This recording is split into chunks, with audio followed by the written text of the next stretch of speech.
How royal inbreeding created monsters. The Habsburg story. Dios mío. The royal physician crosses himself, staring at what he's just delivered into the world. Madrid, November 6th, 1661. The candles in the birthing chamber burn low, their flames casting twisted shadows against cold stone walls. Outside, church bells wait in silence. Inside, Queen Mariana of Austria has finally stopped screaming. She's been in labor for 18 hours. 3 midwives move around the bed, their faces pale in the flickering light. Royal physicians whisper in Latin hands, trembling as they clutch their useless instruments. The air is thick incense, mixing with sweat and the metallic tang of blood. Everyone in this room knows something is wrong. They can feel it. Then finally a cry. But not the robust wail of a healthy prince. This sound is weak, strained, almost reluctant, as if the child itself knows it shouldn't be here. The head midwife lifts the infant, and for a long moment she simply stares. Her lips move in silent prayer. No one speaks. The baby's jaw protrudes grotesquely, pushing forward, as if the bones of his face had been assembled incorrectly. His tongue, swollen and purple, fills the space where words should someday form, making it impossible for his lips to meet. Saliva already pools at the corners. His limbs hang limp without the healthy tension of newborn muscles. His eyes stare, but do not focus on anything in this world. One of the younger physicians turns away, hand over his mouth. Another crosses himself again, muttering prayers under his breath. This child, this twisted, struggling creature wrapped in royal silk, is Carlos José, Prince of Asturias, future King Carlos II of Spain, heir to an empire that stretches across 3 continents. And from this moment forward, the fate of the Spanish Empire rests on his broken shoulders. The midwife looks at Queen Mariana, searching for words that won't come. Because how do you tell a mother that what she's just brought into the world is not a blessing but a reckoning? The court will later say he was born delicate but noble. They will claim his features carry the proud mark of Habsburg blood refined through generations of royal lineage. Official announcements will describe a healthy prince blessed by God, destined for greatness. But everyone in the birthing chamber knows the truth. Queen Mariana lies back against sweat-soaked pillows, her face grey with exhaustion, and something deeper, something like horror. She has seen her son. She knows what the rest of the empire doesn't yet understand.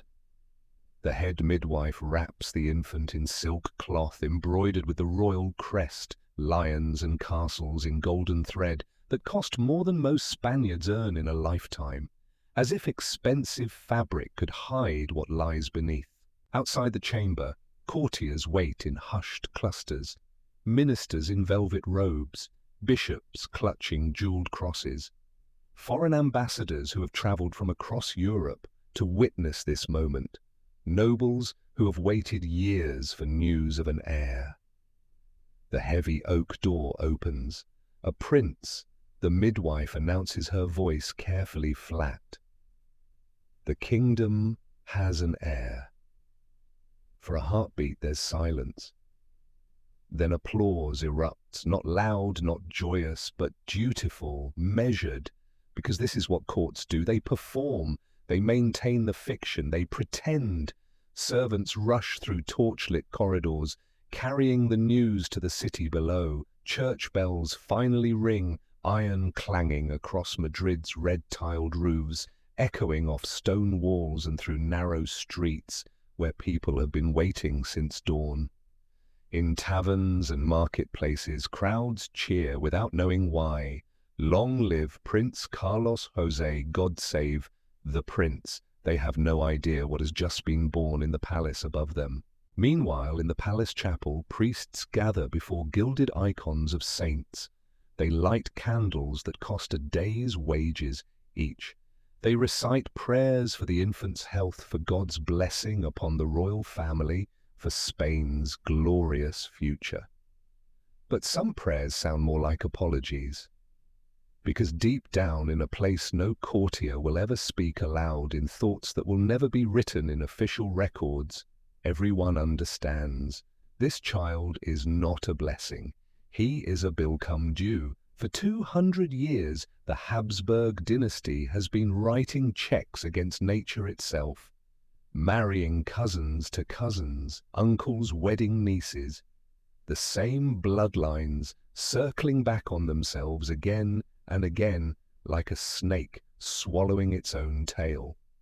And now nature has sent an invoice, wrapped in silk, struggling to breathe, his jaw jutting forward where it should recede.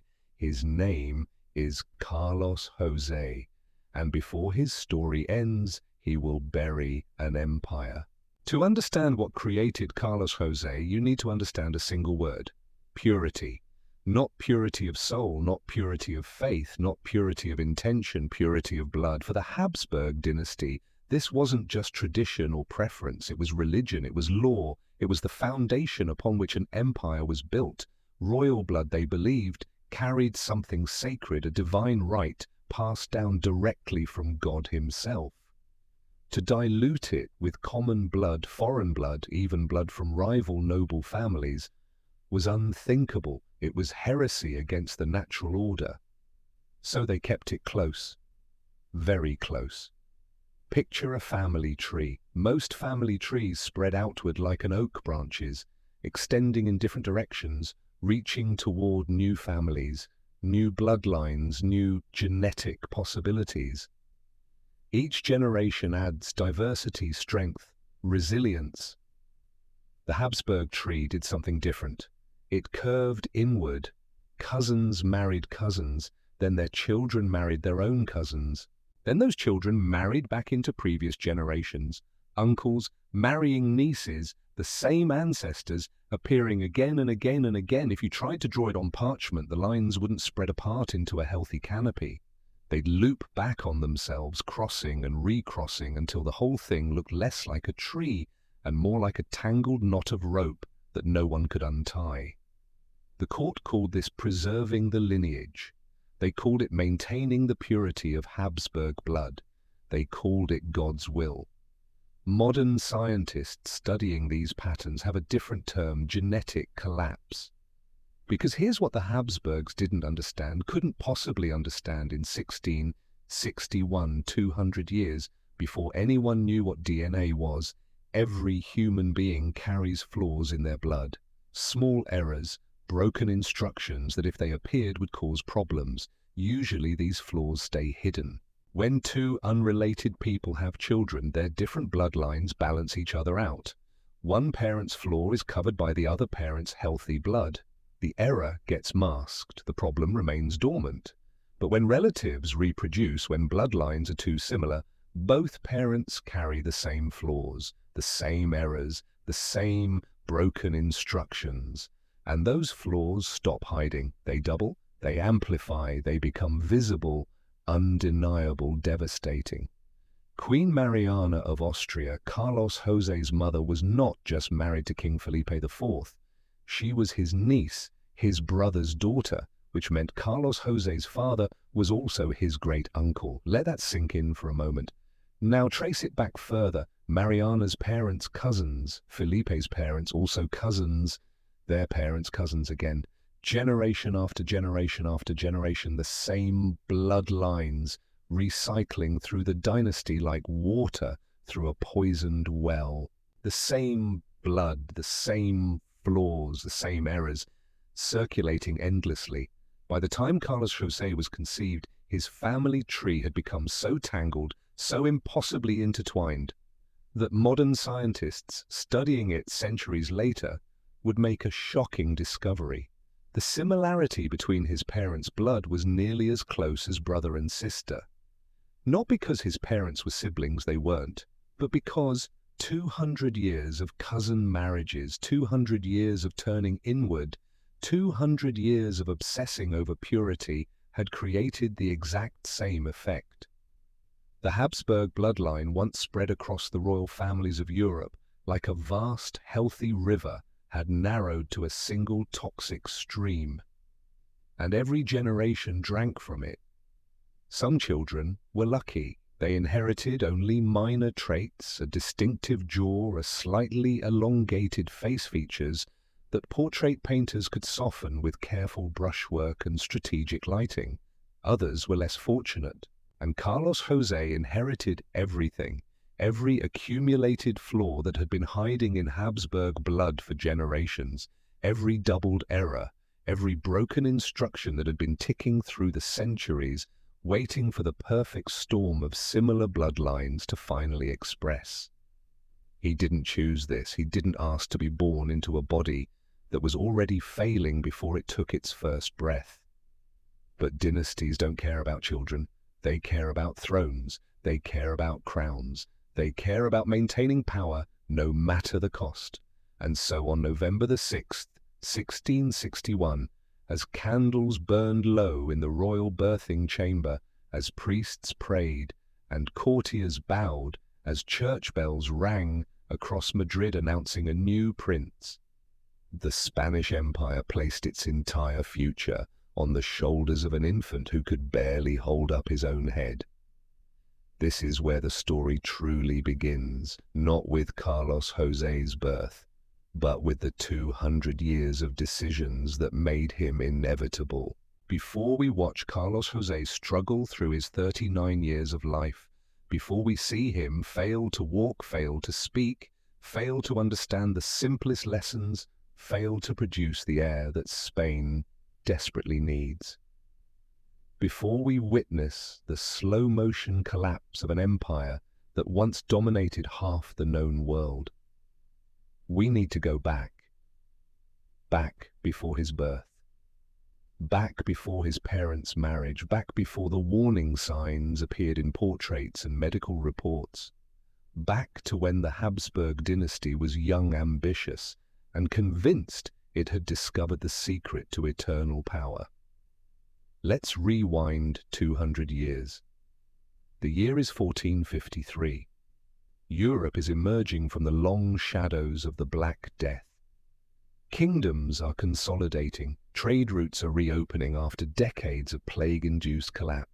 And in the heart of the Holy Roman Empire, a sprawling, complicated mess of German territories barely held together by tradition and the thinnest threads of political alliance, a relatively minor, noble family is about to change the course of history.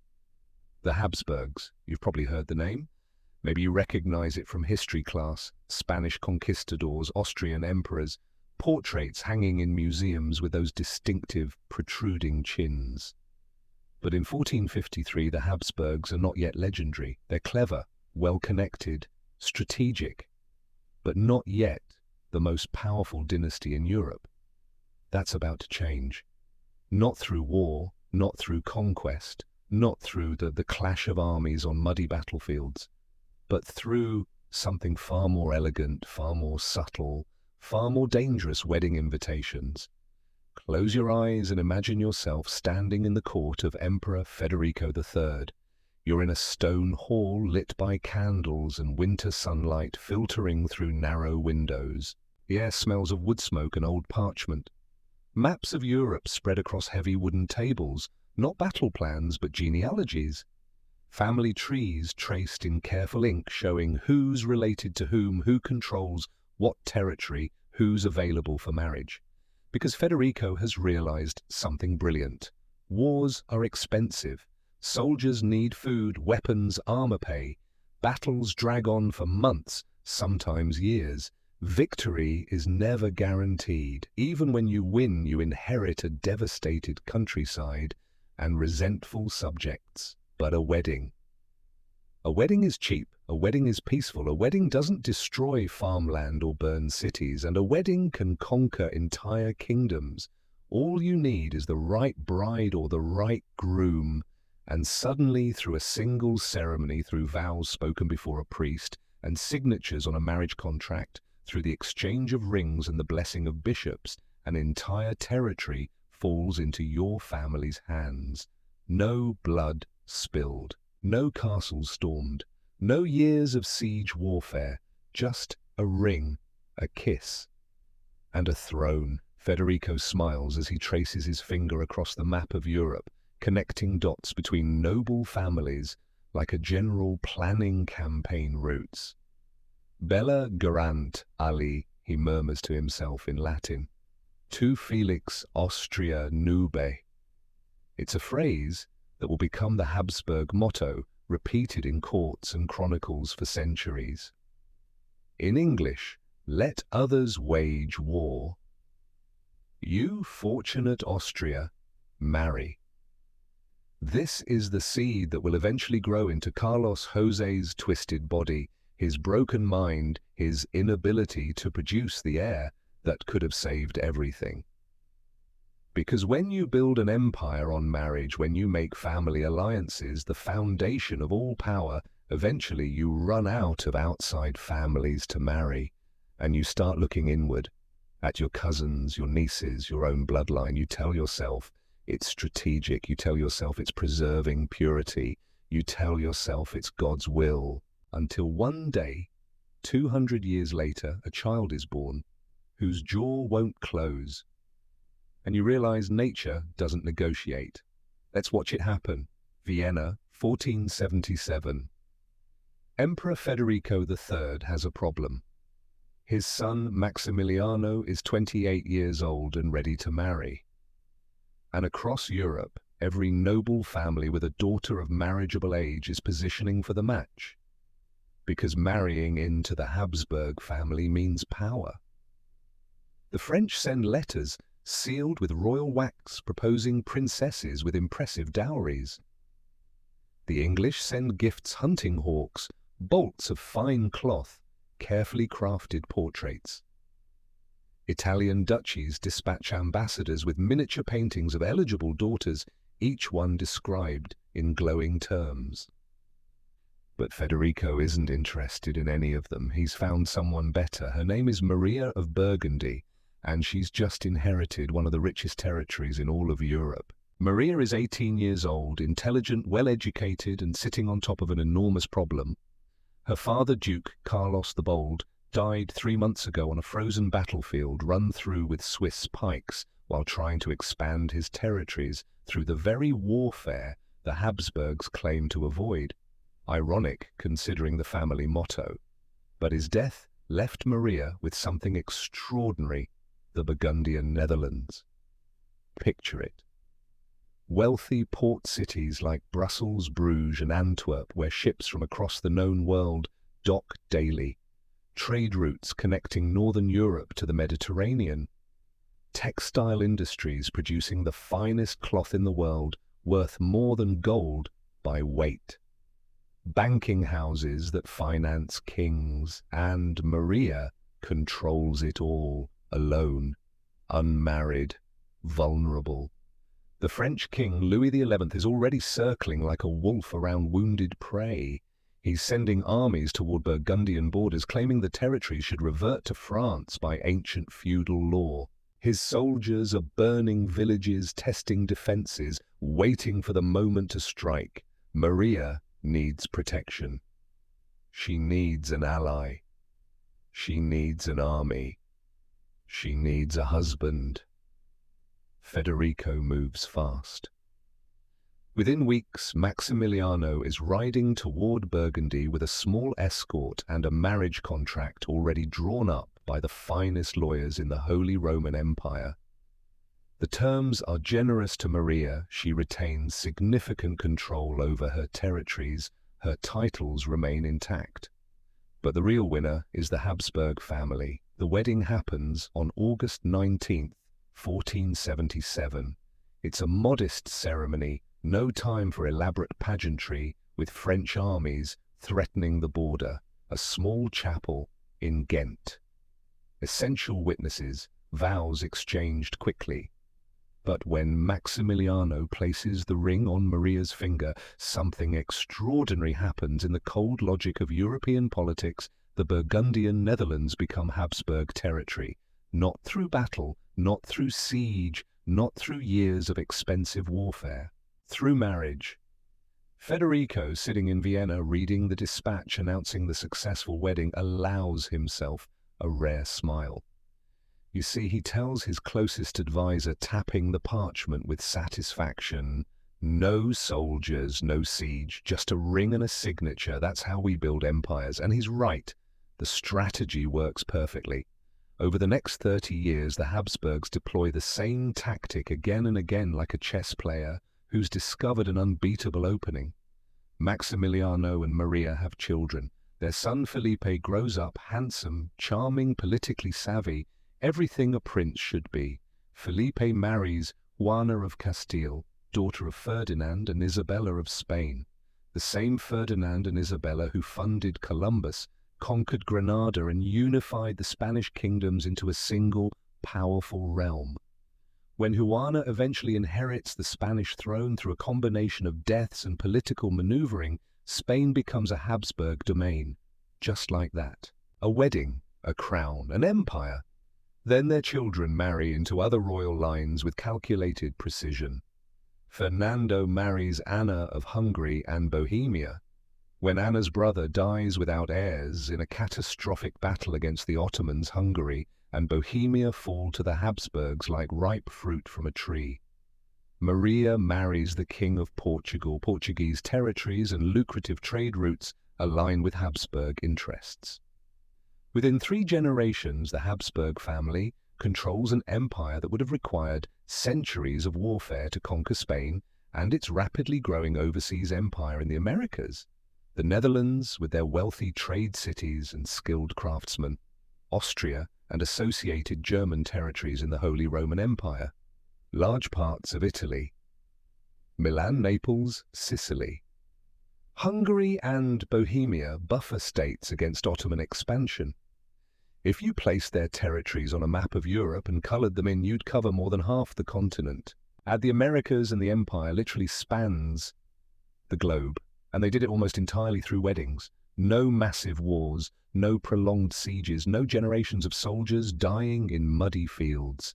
Just strategic marriages, carefully planned, perfectly executed. The dynasty becomes legendary across Europe. Foreign ambassadors write home in a mixture of awe and frustration. The Habsburgs do not conquer. They simply marry, and kingdoms fall into their lap like gifts from heaven. Poets compose verses about the family's divine favor. Scholars study their genealogies, marveling at the web of alliances. Other noble families try to copy the strategy but lack the Habsburgs' patience, planning, and sheer geographical advantage. But there's a hidden cost, a cost that nobody sees yet because the science to understand it won't exist for another 400 years. Because as the empire expands through marriage, the pool of acceptable marriage partners shrinks. Think about it carefully. You're a Habsburg prince in the year 1520. You need to marry someone who meets very specific requirements. She must be royal common blood is absolutely unthinkable, barely human in the eyes of the court. She must be Catholic, religious purity matters almost as much as bloodline. She cannot come from a rival dynasty that might threaten Habsburg power. No French princesses, no English brides, unless politically safe. She should ideally strengthen existing alliances rather than creating new, potentially dangerous ones. That's already a remarkably short list. Now add one more requirement, one that seems innocent at first. Your family already controls most of the major royal houses in Europe through previous marriages, which means most eligible princesses are already related to you. They're your cousins, sometimes your nieces, occasionally both, depending on which branch of the impossibly tangled family tree you follow. And here's where the logic starts to twist into something dangerous. At first, marrying a cousin seems perfectly reasonable. Royal families across Europe do it occasionally. It's not ideal, certainly, but it's not scandalous. It's practical. Then it happens again the next generation, and again. What starts as occasional necessity becomes standard practice, becomes tradition, becomes policy, becomes unwritten law, because every time a Habsburg marries outside the dynasty, there's a risk. What if that foreign family tries to claim Habsburg territories? What if their children feel loyalty to both sides and create succession crises? What if power starts flowing away from Vienna and Madrid toward other capitals? But if you marry within the family, all these problems evaporate. The territories stay Habsburg, the loyalty stays Habsburg, the power stays concentrated in Habsburg hands. And so slowly, almost imperceptibly, the dynasty begins turning inward, like a fortress pulling up its drawbridge, like a circle closing. The architects of this strategy, emperors like Federico Maximiliano and later Carlos V, don't see the danger. They see success, undeniable, remarkable success. Territory after territory falling under Habsburg control. An empire so vast that people begin saying the sun never sets on Habsburg lands, and it's literally true. They're too busy celebrating to notice the family tree starting to twist. Too focused on maps and territories to study bloodlines. Too convinced of their own brilliance to ask a simple question. What happens when the same blood circulates through a family for 200 years?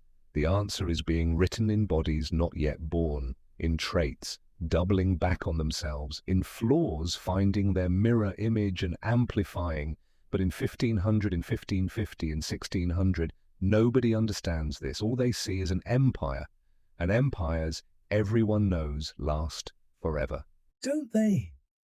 The first visible warnings appeared earlier than Carlos Jose and his great-grandmother, a woman history remembers with a cruel nickname. Valladolid, Spain, 1516. Juana of Castile sits alone in a dim stone room. She's 46 years old, but looks ancient, hair unwashed for weeks hanging in grey tangles.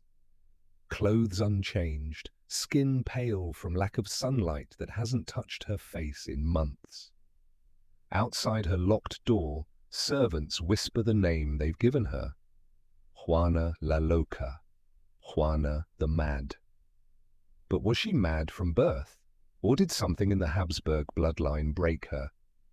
Let's go back to when she was young.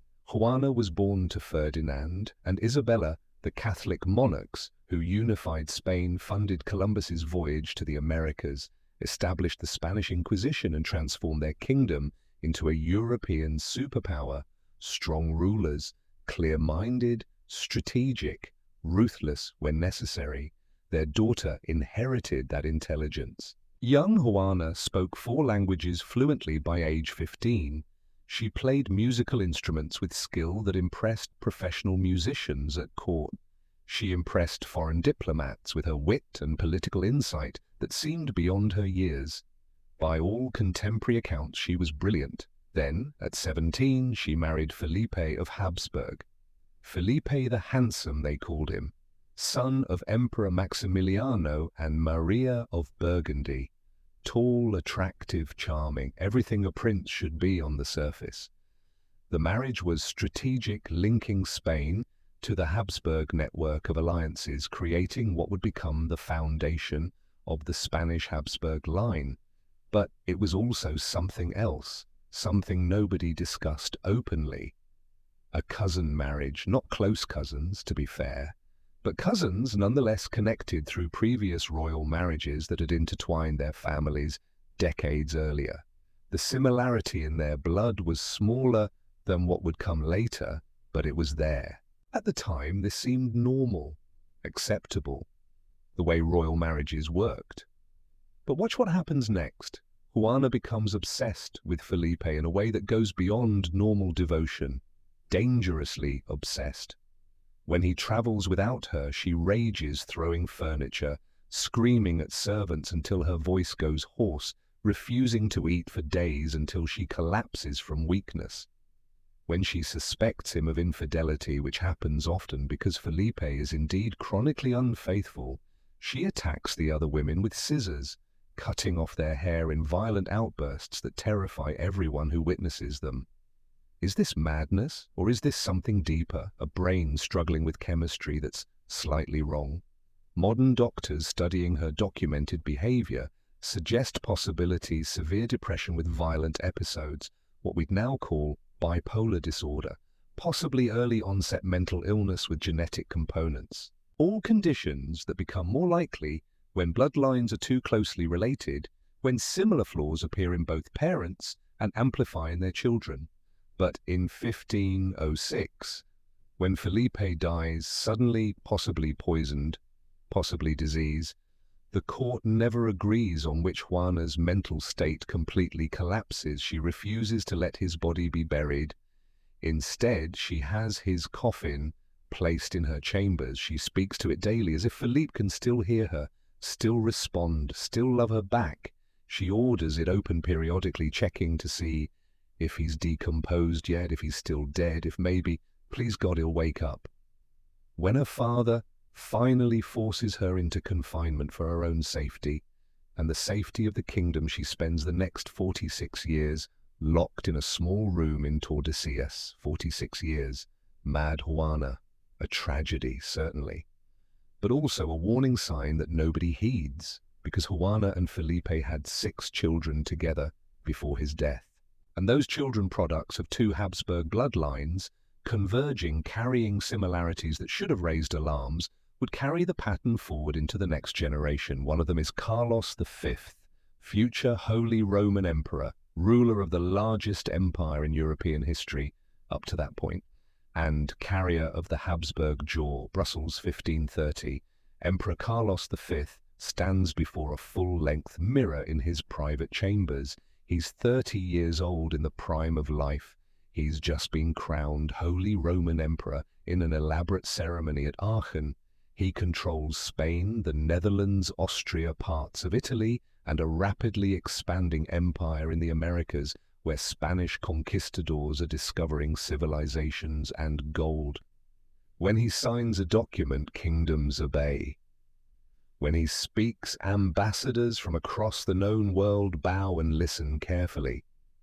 When he goes to war, half of Europe mobilizes. He is without question the most powerful man on earth. But he can't fully close his mouth.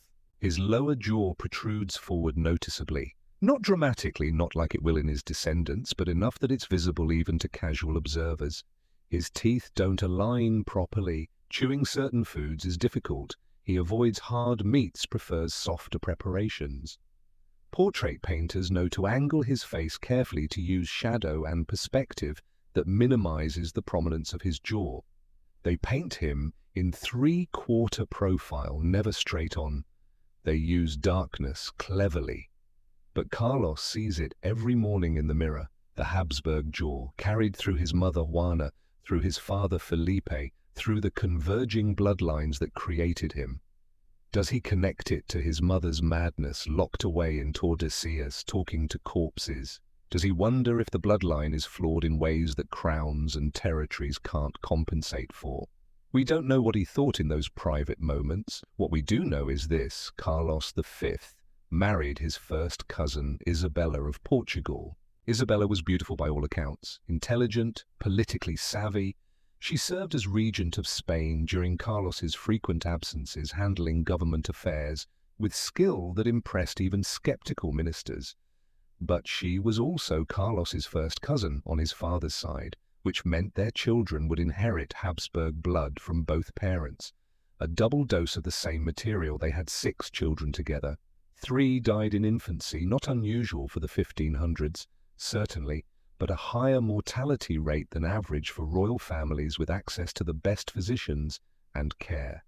The survivors showed the pattern strengthening, becoming more visible. Felipe II, their eldest son, had the jaw, more pronounced than his father's. Portrait painters had to work harder to minimize it. Maria had it too, though less severe, as was common in Habsburg women whose features generally showed the trait more subtly. Juana, named after Carlos's troubled mother, showed signs of mental instability even as a child. Mood swings, periods of deep melancholy that lasted for weeks, strange behaviors that worried her caretakers. The pattern continues generation by generation, like a debt-collecting interest. Philippe II grows up knowing he'll inherit the empire. He's educated by the finest tutors, trained in languages, politics, military strategy. He's competent, devout, hard-working, everything a king should be. But when it comes time for him to marry, the court faces a problem. The pool of acceptable brides has shrunk dramatically. France, political rival, absolutely not. England, complicated, dangerous Protestant. Portugal, already intermarried multiple times. German states, most are Protestant now, religiously unacceptable. Then someone suggests Maria Manuela of Portugal. Felipe's cousin, actually his double cousin, related through both his mother's and father's sides of the family. The similarity in their blood is roughly equivalent to half-siblings, but this doesn't alarm anyone in the court. Why would it? To the Habsburg strategy has worked brilliantly for a century now. The empire continues to expand. The family controls more territory than any dynasty in history. Surely the pattern can continue without consequence. The marriage happens in 1543. Felipe is 16, Maria is 15, young, healthy, royal. A year later, they have a son, Don Carlos. And this is where the cracks in the bloodline become impossible to ignore, where the accumulated weight of generations of intermarriage produces something that even the most optimistic courtier cannot explain away. Don Carlos is born screaming, but unlike normal newborn cries that quickly settle into regular breathing, there's something wrong with the sound. High-pitched, strained, like an animal caught in a trap. The midwives notice immediately his jaw. It's worse than his father's, worse than his grandfather's. It juts forward so far that his tongue barely fits inside his mouth. As he grows, the problems multiply like compound interest. He doesn't walk until age 7, wobbling on weak legs that can barely support his weight. Speech is difficult, words come out garbled, wet, incomprehensible to anyone not accustomed to his attempts. His teeth never align. Eating is a struggle. He chokes frequently on foods other children manage easily. But worse than all the physical deformities, his mind. Don Carlos shows signs of severe disturbance from early childhood, violent tantrums that last for hours, during which servants must physically restrain him to prevent injury to himself and others. Cruel treatment of animals he's caught, burning cats alive, throwing dogs from windows to watch them fall. Cruel treatment of servants, beating them with whatever's at hand, sometimes laughing while he does it. Behavior that alternates between catatonic silence, where he'll sit staring at walls for entire days, and explosive rage, during which he's dangerous to everyone around him. At age 22, in a fit of anger over some perceived slight, he throws a servant down a flight of stairs. The man breaks his back and dies 3 days later in agony. His own father, King Felipe II, begins to fear him. Court doctors try everything in their limited medical arsenal, bloodletting to balance the humours, herbal remedies gathered from across the empire, exorcisms performed by senior priests, holy water splashed on his face while he screams and fights against restraints. Nothing helps. In 1568, Felipe makes a heartbreaking decision that will haunt him for the rest of his life. He has his own son arrested and confined to his chambers for the safety of the kingdom and the royal family. Guards are posted, doors are locked. Don Carlos is not allowed visitors. 6 months later, at age 23, Don Carlos is dead. Officially fever, unofficially possibly starved himself in protest, possibly poisoned on quiet orders, possibly simply gave up on living in a body and mind that betrayed him constantly.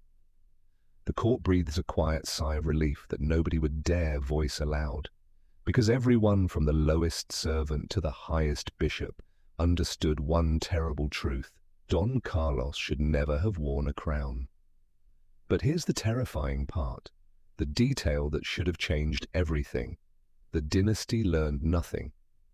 Because even as Don Carlos died, even as his twisted body and broken mind proved beyond any doubt the danger of too close marriages, even as Felipe II mourned the loss of his only son, the Habsburgs kept marrying cousins, kept turning inward, kept trusting that royal blood would protect them from consequences. The circle kept closing. And one generation later, a child would be born who made even Don Carlos look fortunate by comparison. Let's pause the story for a moment, because by now you're probably wondering, how did the Habsburgs not see this coming? How could an entire dynasty, advised by the smartest minds in Europe, guided by scholars who studied ancient texts and modern philosophy, counseled by physicians trained at the finest universities, keep making the same mistake for 200 years? The answer is simple, and it's not stupidity. They didn't know what genes were. Imagine trying to bake a cake without understanding that ingredients exist. You just know that you mix some stuff together, put it in an oven, apply heat, and sometimes you get something delicious. Sometimes you get something inedible that even dogs won't touch. When you get a good cake, you try desperately to remember exactly what you did. Was it a Thursday? Was the oven hotter? Did you stir clockwise? Did you pray to the right saint? When you get a bad cake, you blame external factors, the oven temperature, the weather, the position of the stars, divine displeasure with your sins. But you never think, maybe the flour was contaminated, maybe I used rotten eggs, maybe the recipe itself is fundamentally flawed, because you don't understand ingredients, you don't understand chemistry, you don't understand cause and effect at that level. That's the Habsburgs with genetics. Here's what they didn't know, couldn't possibly know. Every human carries roughly 20,000 instructions for building a body.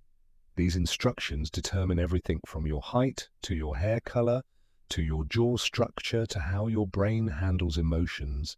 You inherit half from your mother, half from your father. Most instructions come in pairs, 2 copies of the same blueprint, 1 from each parent.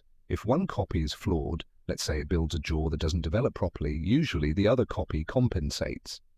Your body reads the healthy instruction and ignores the faulty one. This is why mixing bloodlines is protective. When 2 unrelated people have children, their instructions are different enough that flaws in one parent usually get covered by healthy versions from the other parent. The errors get masked, the broken blueprints don't express. But when relatives reproduce, when bloodlines are too similar, both parents are more likely to carry the same flaws in the same instructions, the same errors, the same broken blueprints, and those flaws stop hiding. They double up, they amplify, they become visible, undeniable, devastating. Picture it like a deck of cards. Normally you're shuffling 52 different cards, hearts, diamonds, clubs, spades, all mixed together. But the Habsburgs kept removing cards from their deck. Every cousin, marriage eliminated more variety. Every generation, fewer unique cards remained, until they were shuffling the same 20 cards over and over, drawing the same hands repeatedly. Same patterns, same flaws, the same disasters. Modern scientists can measure this. They call it the inbreeding coefficient. It measures how similar someone's parents' bloodlines are. For most people, that number is close to 0. Your parents are complete strangers in their blood sharing, no more similarity than any 2 random humans. For first cousins, marrying, the number jumps to about 0.0625. For the later Habsburgs, after generations of repeated marriages within the family, after the bloodlines had looped back on themselves dozens of times, the coefficient reached levels comparable to siblings having children. Not because siblings were marrying directly, that would have been scandalous even by Habsburg standards, but because the same bloodlines had circulated through the family so many times, had crossed and recrossed so frequently, that the distance between relatives had collapsed to nearly nothing. And here's the crucial part that explains Carlos Jose. The traits that appear aren't random. They're the traits that were always hiding in the bloodline waiting, like a flaw that needs two matching copies to show itself. One copy hidden, harmless, invisible. Two copies expressed, visible, sometimes devastating. The first Habsburgs probably carried instructions for the jaw mutation, but it was minor, barely noticeable, easily masked by healthy instructions from their unrelated spouses. They also probably carried instructions for mental illness, for developmental delays, for immune problems, for 100 other potential issues. But in a diverse bloodline with fresh material coming in every generation, these flaws stayed buried. Then they started marrying cousins, and those flaws found matching copies and started expressing.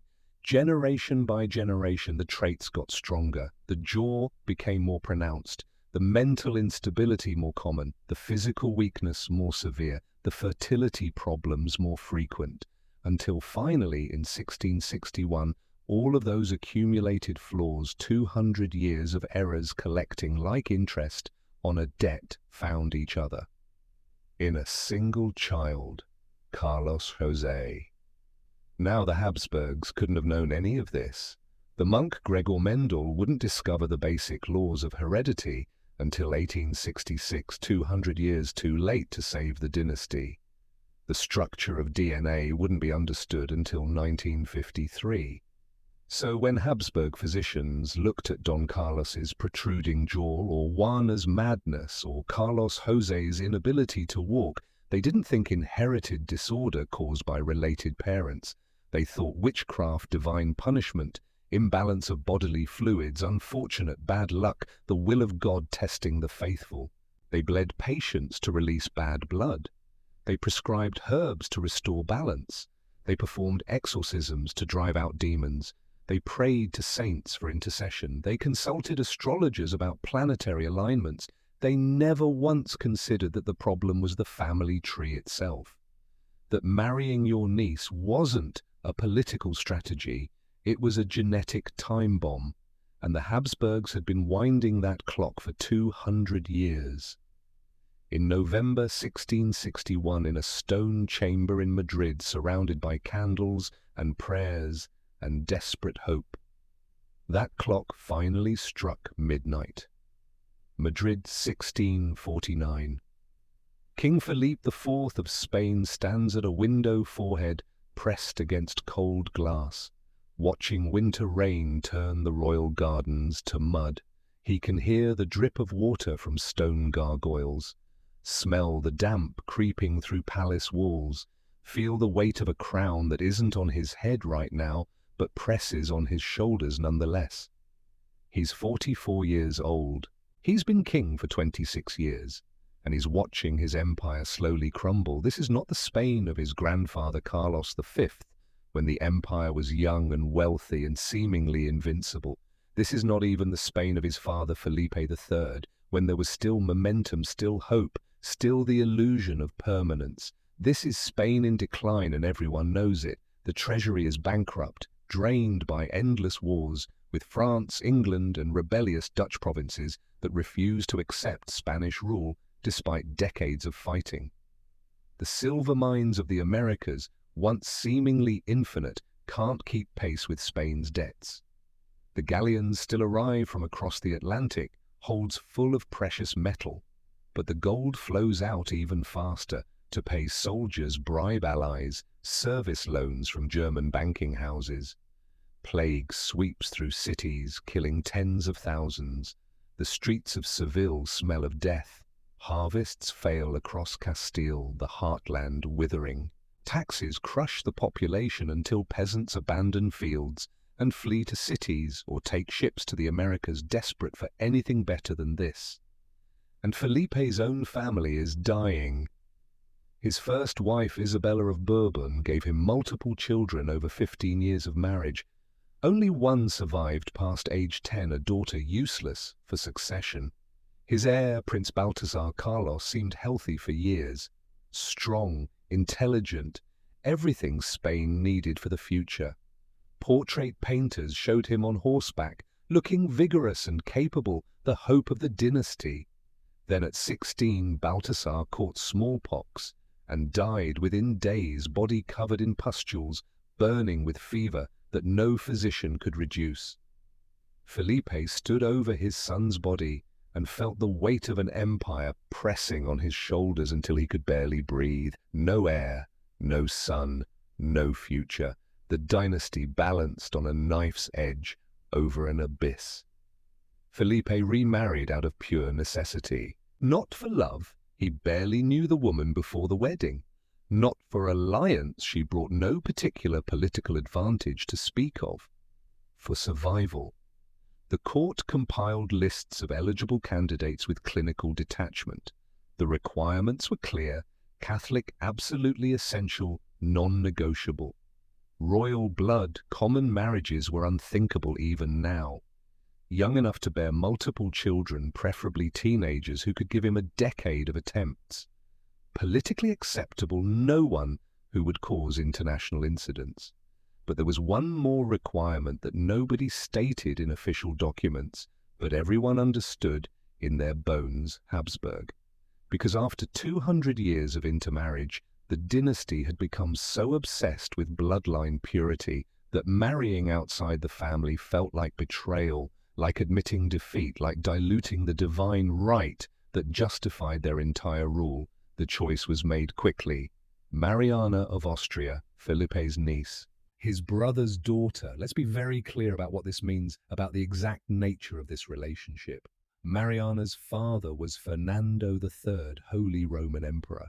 Fernando was Felipe's younger brother, born to the same parents sharing the same blood, which made Mariana literally Felipe's brother's daughter. They shared grandparents, aunts, uncles, cousins. If you drew their family tree accurately, you'd need to draw connecting lines between the same ancestors multiple times, the parchment becoming a maze. Mariana was 14 years old when the betrothal was announced. Felipe was 42. She was young enough to be his daughter. She was by blood nearly as close as a daughter. The similarity they shared was almost equivalent to a parent-child relationship. But royal courts don't think in terms of blood similarity. They think in terms of thrones, territories, treaties, power. And Mariana carried Habsburg blood on both sides. Her father's line and her mother's, who was also a Habsburg through previous cousin marriages that had tangled the tree even further. Perfect, the court advisors said, nodding with satisfaction around a table covered in genealogical charts. The bloodline will remain pure. The crown will stay firmly in family hands. No foreign influence to complicate succession. They had no idea what they'd just done. No idea that they'd just loaded the chamber for a catastrophe. The wedding took place on October the 7th, 1649.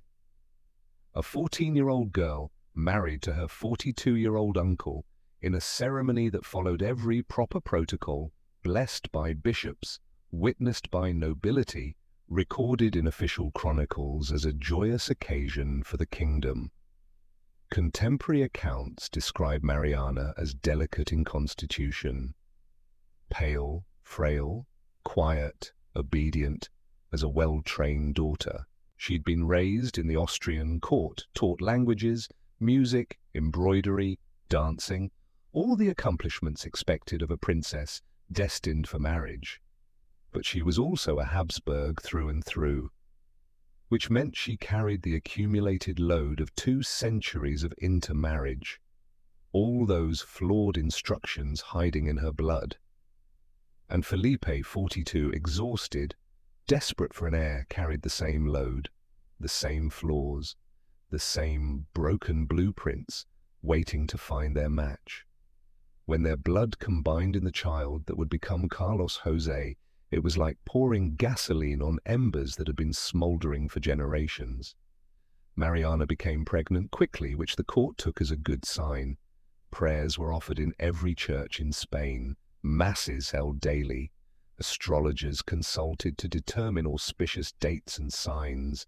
Everyone prayed for a son, a strong son, a healthy heir who would secure the dynasty for another generation. In July 1651, Mariana gave birth. A daughter. They named her Margherita Teresa. The court masked its disappointment behind polite congratulations, painted smiles, carefully worded letters to foreign courts. A daughter is a blessing, a princess to make advantageous marriages abroad, and the next child will surely be a son. Mariana became pregnant again, another daughter in 1655, dying within months. Then Felipe Prospero in 1657. Finally a prince.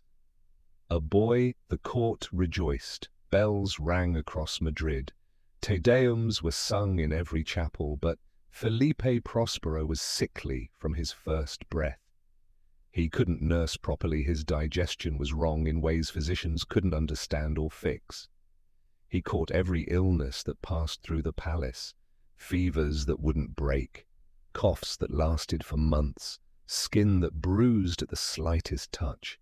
He died at age 4, having barely lived at all, back to no heir, no future, no hope. Mariana, now in her mid-20s, had already buried multiple children in small coffins. The stress was visible in her face. Portraits from this period show a woman who looks decades older than her years, deep lines around her mouth, eyes that have seen too much loss, hands that tremble when she thinks no one is watching, but she was the queen. And the queen's job, the only job that really mattered in the logic of monarchy, was to produce heirs. She became pregnant one more time. This pregnancy was different from the start. Difficult in ways that frightened even experienced midwives who delivered hundreds of babies. Mariana suffered violent nausea that left her unable to eat for days, ribs showing through her skin. Fainting spells sent her crashing to stone floors, leaving bruises that took weeks to heal. Pains that sent the royal physicians into panic, consulting ancient texts for guidance they couldn't find. Something felt wrong from the beginning. The court whispered behind closed doors in shadowed corridors. Some said she was cursed, that God was punishing the family for unnamed sins stacking like debts. Others blamed witchcraft enemies of Spain using dark magic against the royal line. A few wondered quietly, carefully, never in writing, if the Habsburg bloodline had finally been pushed too far.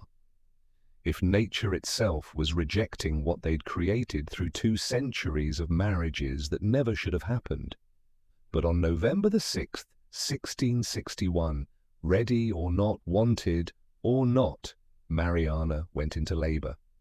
18 hours of agony while physicians paced and prayed and tried treatments that did nothing. 3 midwives working in rotation because the labor was so long, so difficult, so unlike anything they'd seen before. Endless prayers muttered under trembling breaths. Candles burning down to stubs and being replaced. And then a cry. Weak, strained, almost reluctant, as if the child knew what awaited. Prince Carlos José had arrived, the last Spanish Habsburg, the final bill come due for 2 centuries of choices that seemed so reasonable at the time. The reckoning made flesh. What happened next would unfold over 39 years. 39 years of pretense and decay. 39 years of an empire watching its future die slowly. Let's watch it happen month by month, year by year. Royal Palace, Madrid, 1662. Carlos José is 6 months old. A healthy 6-month-old infant should be achieving certain developmental milestones that physicians and midwives recognize. Sitting up with support from adults or cushions. Reaching for objects with increasing coordination, making babbling sounds. Mama, Baba, Dada, the building blocks of language that every parent waits to hear. Responding to voices turning toward familiar sounds. Smiling at faces, especially parents, showing curiosity about the world, about textures and colors and movement. Carlos José does none of these things. He lies in his ornate cradle, carved walnut wood inlaid with gold leaf lined with silk that costs more than a farmer earns in a year, and his eyes track nothing. Not faces leaning over him with desperate hope, not toys dangled before his eyes by increasingly worried servants, not the elaborate mobile of painted angels suspended above his head. His gaze passes through people, through objects, as if he's looking at something beyond this world that only he can perceive. His head lolls to one side, too heavy for his weak neck muscles to support properly, and his lips never meet, because his jaw, that cursed Habsburg jaw, already pronounced at 6 months, makes closing them nearly impossible.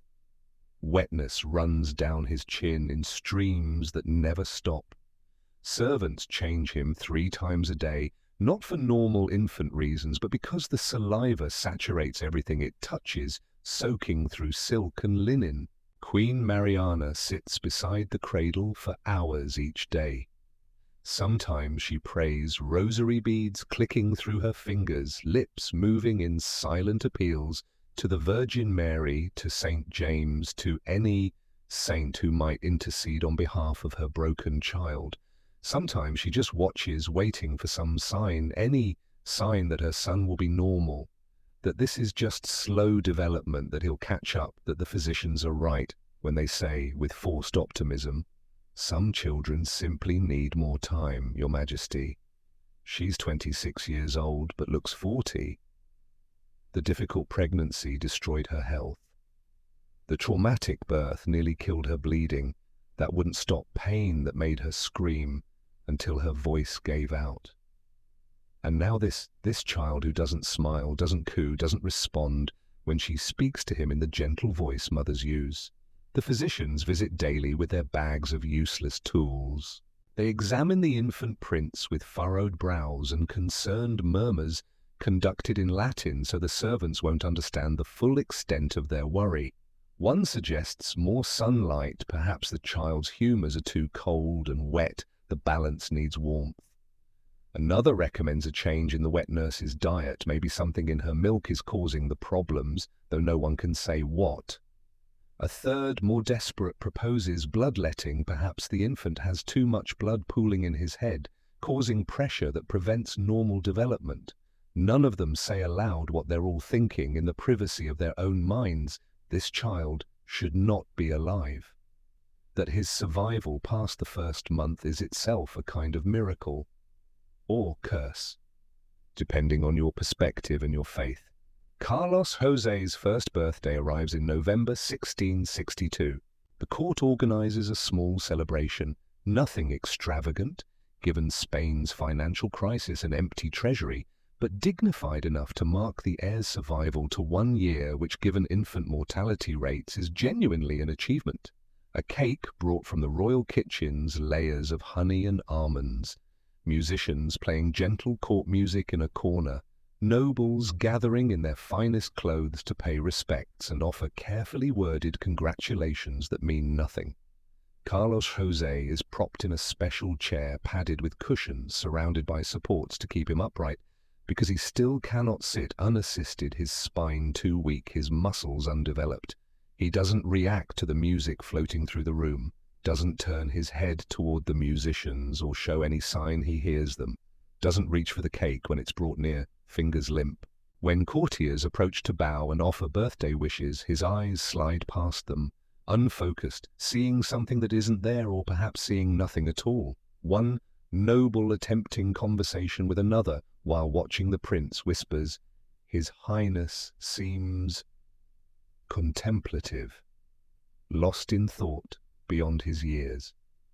Perhaps he ponders matters of state already. It's a polite lie that both men know is false, but repeat anyway, because the alternative is unthinkable. Carlos José isn't contemplative. He isn't thinking deep thoughts about theology or governance.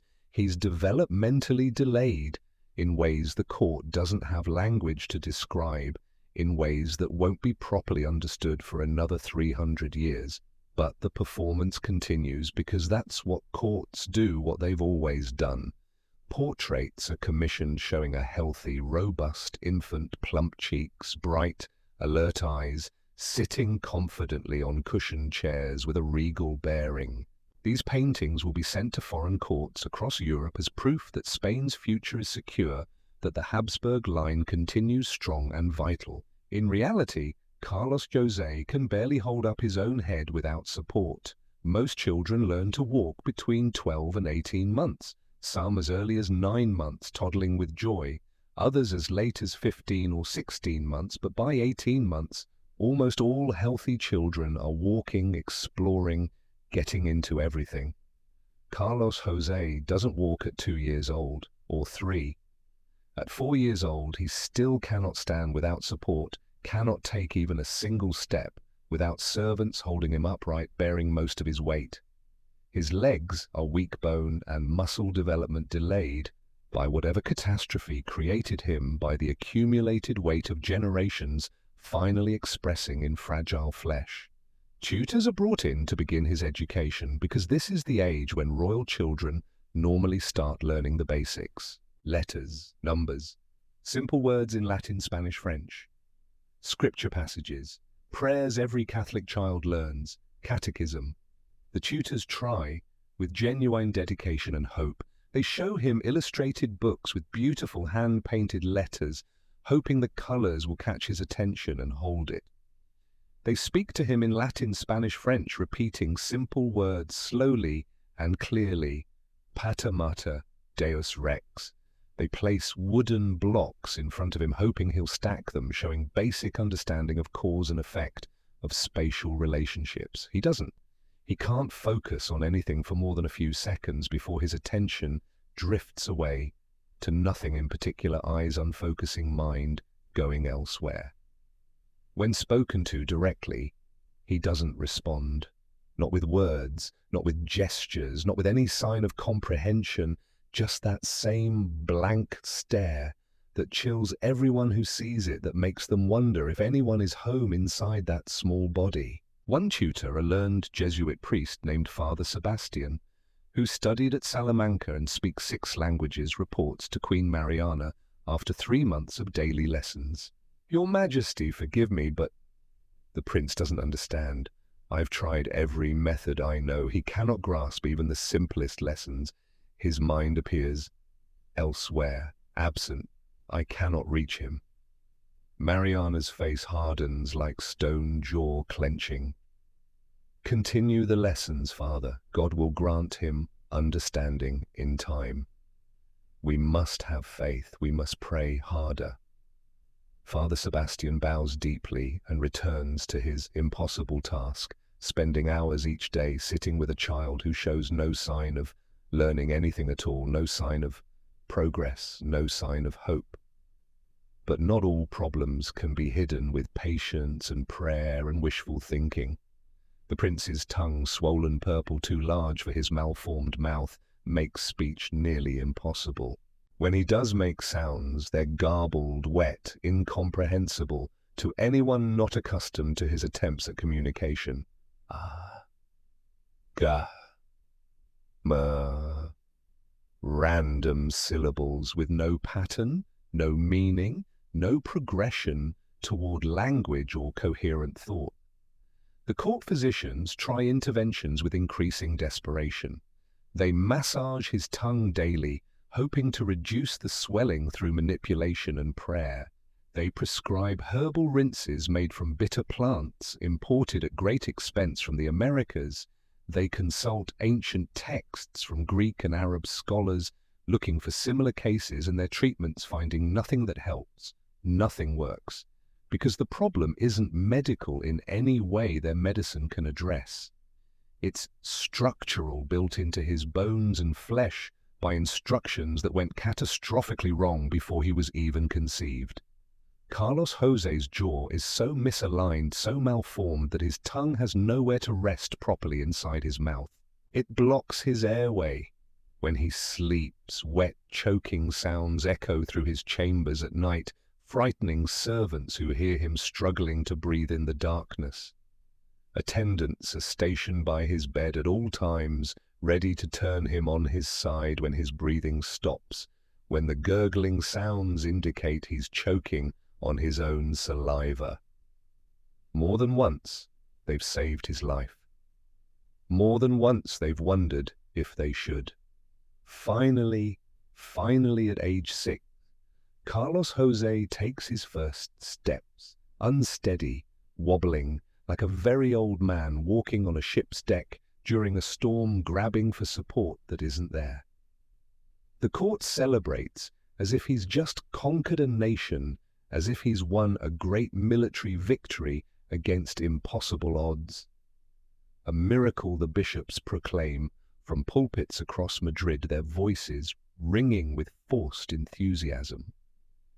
God's favor has touched the Prince Divine. Intervention has granted him strength. Our prayers have been answered. Queen Mariana weeps with relief, clutching her rosary, thanking the Virgin Mary for this blessing, for this sign that perhaps everything will be all right after all. But anyone watching closely, anyone not blinded by desperate hope and political necessity, can see the truth. Carlos Jose doesn't walk normally. His gait is lurching, uncoordinated, each step a barely controlled fall forward that could end in collapse. His feet drag across stone floors, making scraping sounds that echo through empty corridors. His balance is poor. He sways constantly, overcorrecting, nearly falling with each movement. He needs servants walking beside him at all times, hands hovering near his elbows, ready to catch him when he stumbles. And he stumbles often, sometimes multiple times, crossing a single room. By age 7, he can walk short distances without direct support, perhaps 20 feet, before exhaustion forces him to stop, chest heaving. But running impossible. His legs simply cannot coordinate that level of movement. Climbing stairs only with help, servants practically carrying him up each step. Standing for extended periods, he sways, trembles, eventually collapses if not seated within minutes. Meanwhile, his education has failed entirely and completely.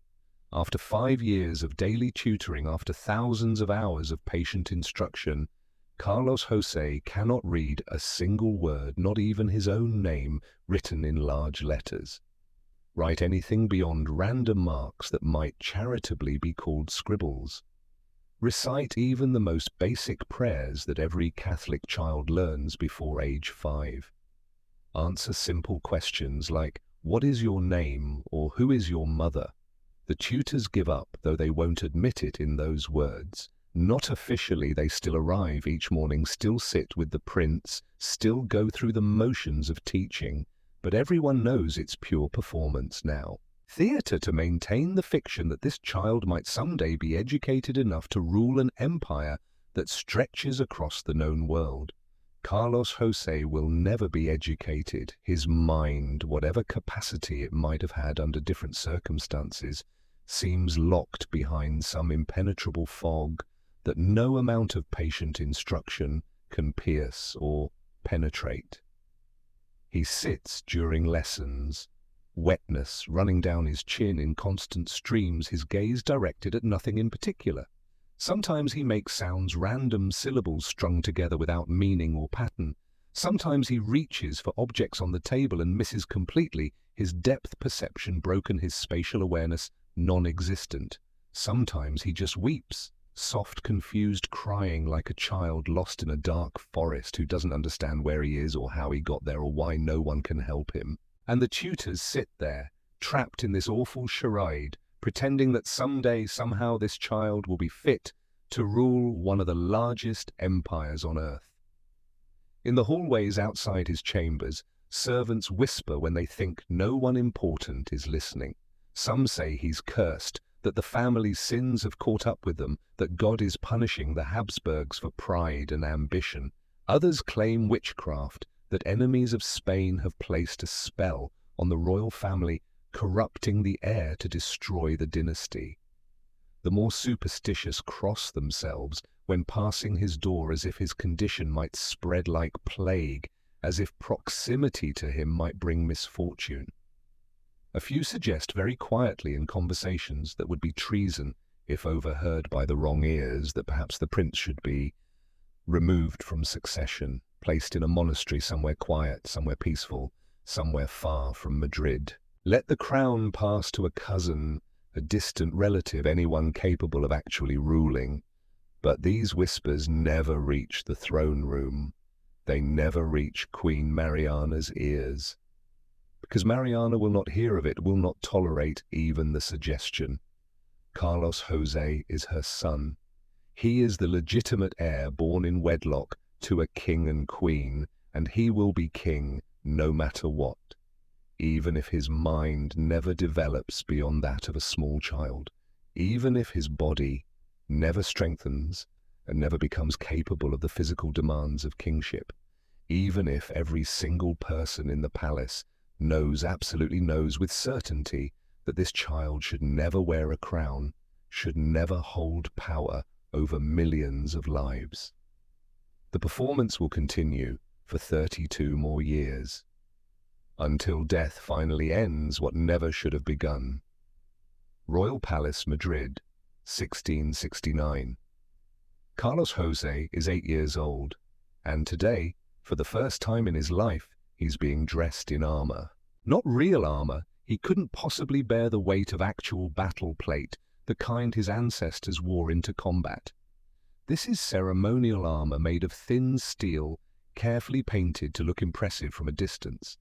It weighs perhaps 5 pounds. He can barely stand in it. Today is a public appearance, the first time Carlos Jose will be shown to the people of Madrid beyond the palace walls, beyond the carefully controlled world of courtiers who know how to avert their eyes. The royal advisors have debated this decision for months in tense meetings behind closed doors. Some argued it's too risky. What if the prince falls from his horse? What if he cannot maintain composure? The people will see the truth, and once they see, we cannot make them unsee. But Queen Mariana insisted with the force of absolute authority, with the desperation of a mother who needs to believe her son is normal. He is their prince. They must see him. They must know the Habsburg line continues strong. We cannot hide him forever, like some shameful secret. So servants dress him with infinite care. The lightweight armor over a padded doublet to protect his fragile bones from the metal. A crimson cape across his shoulders, secured so it won't slip and reveal the supports beneath. A small ceremonial sword at his hip tied firmly in place because his hands lack the strength to hold even its minimal weight. They position him on a white horse carefully selected for its calm temperament, a mare so docile she barely reacts to anything. He's not riding exactly, more like he's been arranged on the saddle like a piece of furniture, with servants walking on either side, ready to catch him if he slides off. The procession begins its slow journey through Madrid. Through the narrow streets between Plaza Mayor and the Alcazar, people pack every balcony and doorway. They've been waiting for this since before dawn. The smell of roasting chestnuts mixes with horse manure and unwashed crowds pressed together in the autumn heat. A street vendor selling meat pies stops mid-shout, staring like everyone else. Pressed against buildings hanging from windows, children hoisted onto parents' shoulders for a better view. For 8 years, rumors have swirled through the city about the prince like smoke. Some say he's magnificent, a future warrior king who will restore Spain's fading glory, who will make the empire great again. Others whisper darker things, that he's sickly, that something is wrong, that the court is hiding terrible secrets behind painted portraits. Now they'll finally see for themselves. The royal procession rounds the corner into the main plaza. First come the royal guards' polished armor, gleaming in sunlight, horses, stepping in perfect formation, a display of military might. Then the banners, golden red lions and castles, the symbols of Spanish power snapping in the breeze. Then the prince, and the crowd hesitates. This is not what they expected. This is not the magnificent future king they'd imagined from the official announcements. Carlos Jose sits on the white horse, but he's not sitting upright like a prince should. He's slumped forward, clearly held in place by servants' hands, barely hidden behind the horse's flanks.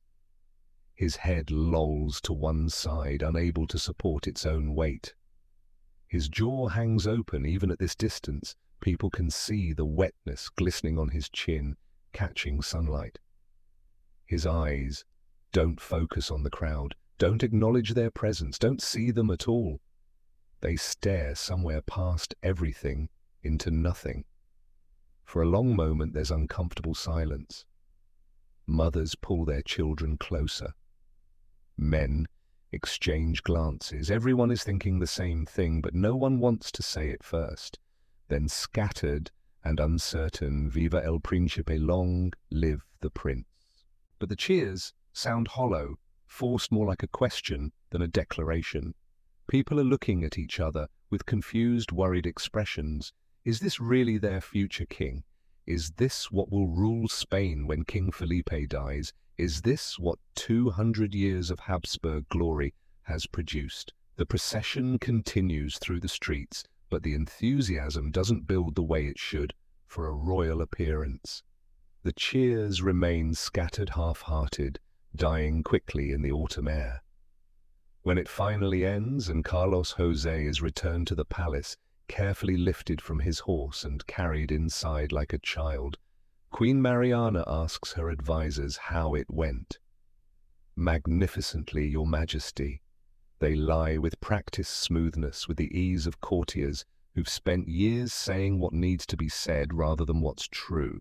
The people were deeply moved by the prince's noble bearing and royal dignity. Mariana nods, satisfied with this fiction, choosing to believe because the alternative is unbearable. She doesn't hear the servants' whispers afterward in corridors and kitchens and stables, doesn't see the foreign ambassadors writing urgent letters home that very night by candlelight. The Spanish heir is gravely compromised. Should succession fall to him, the empire will face immediate crisis. All allies should prepare accordingly. The situation is worse than reported. She only sees what she wants to see her son alive, the future of Spain. Puberty should begin around age 10 for boys. Voices should start to deepen. Bodies should begin the transformation toward adulthood that nature designs. For Carlos José, it brings new problems that compound the existing ones, like debts collecting interest. His body tries to mature, but it's working with broken instructions, with code that doesn't know how to properly execute the complex changes of adolescence. His voice doesn't deepen properly, instead it cracks unpredictably into strange, high-pitched sounds that startle everyone who hears them.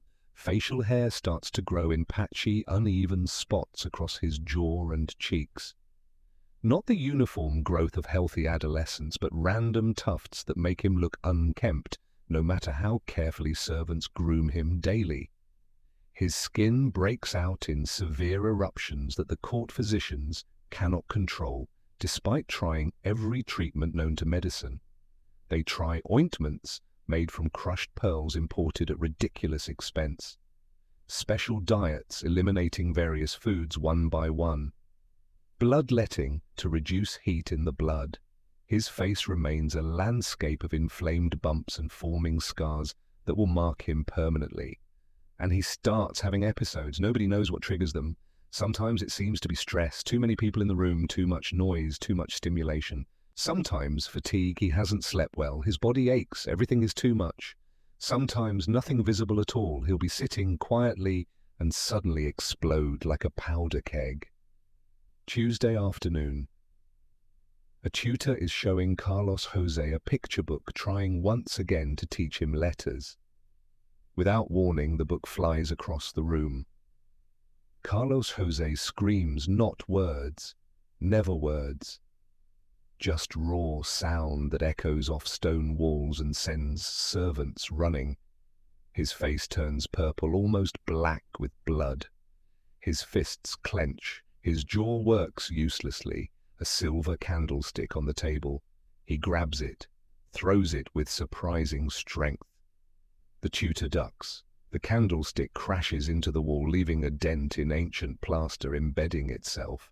3 servants rush in knowing the sound, knowing what it means.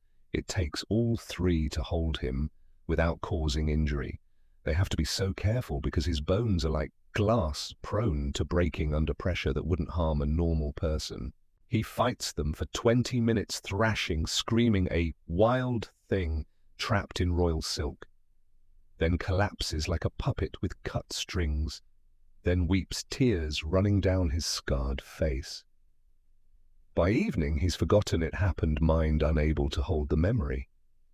The physicians call it melancholy of the blood, or dangerous imbalance of the 4 humors that requires immediate attention, or divine testing of the royal spirit to prepare him for kingship.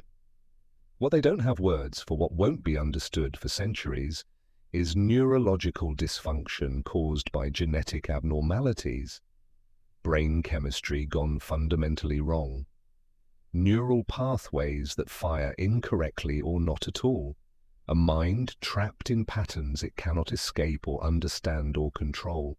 By ages 12 through 14, the tutors have long since given up any pretense of traditional education. Instead, they focus on the most basic life skills imaginable, the things toddlers usually master. Can he dress himself? No. His fingers lack the fine motor coordination needed for buttons, laces, clasps, any of it. Can he feed himself? Partially. He can bring soft foods to his mouth with a spoon if someone has prepared everything, but only soft foods, bread soaked in milk-mashed vegetables, thin broths. Anything requiring chewing is beyond him, his jaw too malformed to work properly. Servants must cut everything into tiny pieces because his teeth don't meet, because swallowing is difficult, because choking is always a risk. Can he use the toilet independently? No. He still requires assistance with all bodily functions like an infant, but in the body of an adolescent. At 14 years old, Carlos José functions at roughly the level of a 4-year-old child. Maybe less in some areas, maybe slightly more in others where repetition has created dim understanding, but he's not a child, he's the Crown Prince of Spain, heir to territories spanning 3 continents. Future ruler of millions of people who don't know his name is a joke, and completely, utterly, catastrophically incapable of any of it. The court begins to fracture into competing factions as this reality becomes undeniable, even to the most optimistic. One group, led by Queen Mariana with absolute conviction, insists Carlos José will improve. He's simply developing slowly. Many great men were slow as children. God's plan works in mysterious ways. We must have faith. We must pray harder. We must believe. They pour resources into him, more physicians brought from across Europe at enormous expense, more prayers and masses, more holy relics pressed against his forehead in hopes of miraculous healing that never comes. Another faction quietly begins exploring alternatives, though they must speak in the most careful euphemisms to avoid charges of treason. Distant cousins who might have claims. Possible regency arrangements where the prince would reign but not rule. Ways to preserve stability when not if, but when it becomes clear that Carlos José cannot truly govern. They speak in whispers and careful phrases. Should His Highness require substantial support in governing? What they mean, this boy will never rule. We need a backup plan before the empire collapses into chaos. But any such discussion is technically treason, punishable by death. So the conversations happen in corners behind closed doors in coded letters that could be burned if discovered. Meanwhile, Europe watches with predatory interest. France under Louis XIV, ambitious and calculating. England recovering from civil war, looking to expand influence. The Dutch Republic, wealthy and ambitious. Austria, the Habsburg heartland, wondering if they should intervene. All of them tracking the health of the Spanish heir with intense attention because everyone understands the truth. When Carlos José eventually becomes king, and he will, because Mariana will accept, no alternative will go to war before allowing displacement. Spain will be vulnerable. A king who can't speak clearly, can't walk without help, can't think strategically, can't command armies, can't negotiate treaties, can't do any of the things kings must do. That's not just a weakness, that's an opportunity. Letters flow between European capitals like water finding cracks. The Habsburg line is failing before our eyes. Spain's power is becoming an illusion maintained through pride alone. When the prince takes the throne, we must be ready to move quickly. Alliances shift in anticipation, military budgets increase, generals study maps of Spain looking for weak points. Europe prepares for the inevitable collapse, but that collapse is still years away. First, there will be a wedding. Because even though Carlos José can barely function as a human being, let alone as a king, even though he has the mind of a small child and the body of a frail old man, even though everyone with eyes can see he's utterly unfit for marriage, let alone producing children, the dynasty demands an heir, the court demands continuity, Spain demands hope, however false, however impossible. And so arrangements are made. A bride is chosen from the dwindling pool of European princesses. Not for love, Carlos José doesn't understand love. Not even for a proper alliance, no major power wants to tie itself to this disaster. Simply for duty, for the appearance of normalcy, for one last, desperate attempt to save a bloodline that should have ended generations ago. Palace of Versailles, France, 1678. Marie-Louise d'Orléans is 17 years old. She's standing in front of a full-length mirror while servants adjust her traveling dress, checking every button and fold with practiced hands. Outside the window, the famous gardens of Versailles stretch in perfect geometric patterns, fountains, dancing in the sunlight, perfectly trimmed topiaries, gravel paths where she's walked since childhood, carefree and happy. This is her home. In 3 days it won't be any more. Because Marie-Louise has just learned she's been chosen to marry the King of Spain, she should feel honored, her mother keeps telling her. Spain is still, at least on maps, at least on paper, one of the most powerful kingdoms in Europe. The Spanish court glitters with gold from the Americas, with prestige accumulated over centuries of conquest. And she'll be a queen, an actual queen wearing a crown, commanding servants. At 17. But Marie-Louise has also heard the whispers that servants think she doesn't understand about Carlos José, about his health, about the difficulties her uncle King Louis XIV of France summoned her 2 days ago. She'd curtsied low before his throne, heart pounding, wondering what command he would give, what duty he would demand. Marie-Louise? He said, not unkindly, but with the weight of absolute authority that brooks no argument. You understand why this marriage is important. To strengthen the alliance between France and Spain, Your Majesty. Precisely.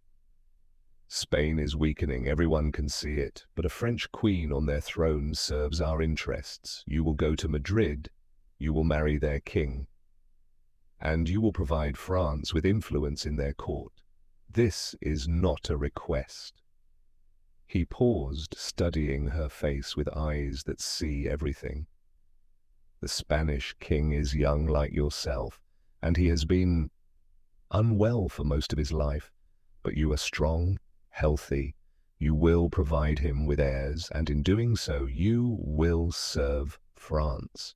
Do you understand your duty? She'd curtsied again, knowing that argument was impossible, that her fate was sealed the moment he decided it. Yes, Your Majesty, I understand. But as she left the throne room, her hands were shaking. Unwell, that's the careful word Louis used, the diplomatic word. But the rumors that circulated through Versailles among the ladies-in-waiting said much worse. Much, much worse. The procession to Spain is magnificent, designed to impress Spanish observers. Carriages gilded and painted with scenes of French glory. armed guards in formation, polished and perfect, wagons loaded with gifts, French wine tapestries, books a dowry fit for a queen. Marie-Louise waves from her carriage window as French crowds cheer her departure, calling blessings. She's trying desperately to be brave, to see this as an adventure rather than an exile, to believe what everyone keeps telling her. But every mile closer to Madrid, every kilometer south towards Spain, her stomach tightens with dread that won't leave. At the border, Spanish officials greet her with elaborate ceremony that takes hours. More carriages, even more ornate than the French ones, dripping with gold leaf. More guards in Spanish livery, red and gold. More protocol, more bowing, more careful speeches about eternal friendship between kingdoms. Everything polished perfect, designed to project power and wealth that may no longer exist. Then finally Madrid. The royal palace looms massive against grey sky stone walls, thick enough to withstand siege towers reaching upward, centuries of history pressing down on everything. Marie-Louise is escorted to her chambers by silent servants. They help her change into formal Spanish court dress, stiff brocade so heavy she can barely move, whalebone stays pressing into her ribs until breathing is difficult. She's powdered, perfumed, arranged like a doll. And then a servant announces in formal tones, His Majesty, King Carlos Jose II of Spain. The door opens. Marie-Louise's first thought, the thought she can never voice aloud. He's a child. Her second thought as her eyes adjust to the dim light, he's my age, 17, but he looks. Carlos Jose enters the room slowly, painfully, slowly. Each step an effort. Two servants walk beside him, hands hovering near his elbows, ready to catch him if he stumbles, which seems likely. His clothes are magnificent velvet, silk, gold embroidery that probably cost a fortune, that probably impoverished some province to create. But his face. The jaw protrudes so far forward that his lips can't meet. Wetness glistens on his lower lip, threatening to drip onto his ornate collar. His eyes slide past her without focusing, without seeming to register her presence at all. He stops a few feet away, swaying slightly, doesn't speak. Just stands there, mouth gaping, breathing audibly through his nose. One of the servants whispers something to him in Spanish words Marie-Louise doesn't catch. Carlos Jose makes a sound, Gah. That might be an attempt at words, but communicates nothing. Marie-Louise, trained since childhood in perfect court etiquette, courtesies deeply, despite the screaming in her mind, despite wanting to run. Your Majesty, she says, voice steady through sheer force of will and years of practice. It is an honor to meet you. Carlos Jose stares at her, or past her. She can't tell which can't tell, if he sees her at all. After a long, horrible silence that stretches like hours, he turns and shuffles out of the room, servants guiding him like a child being led to bed. The door closes. Marie-Louise stands frozen, unable to move, unable to process. That is her husband, the man she's expected to sleep beside every night for the rest of her life. The man who's supposed to father her children, to create heirs for two kingdoms. And from the vacant look in his eyes, she's not even certain he understood who she was or why she was there. The wedding ceremony on November the 19th, 1678, is everything a royal wedding should be, at least in appearance. The chapel filled with Spanish nobility in their finest, clothing jewels worth kingdoms. Bishops in elaborate vestments, heavy with gold thread and pearls. Music echoing off vaulted ceilings, sacred compositions performed by the finest musicians in Spain. Candles everywhere, thousands of them, their flames creating a golden glow that hides imperfections. Marie-Louise wears cloth of gold, a gown so stiff with embroidery and jewels she can barely walk, can barely breathe. Carlos José wears matching gold propped upright by servants cleverly disguised as ceremonial attendants, their supporting hands hidden in his clothing. The bishop reads the vows in Latin that rolls like thunder through the sacred space.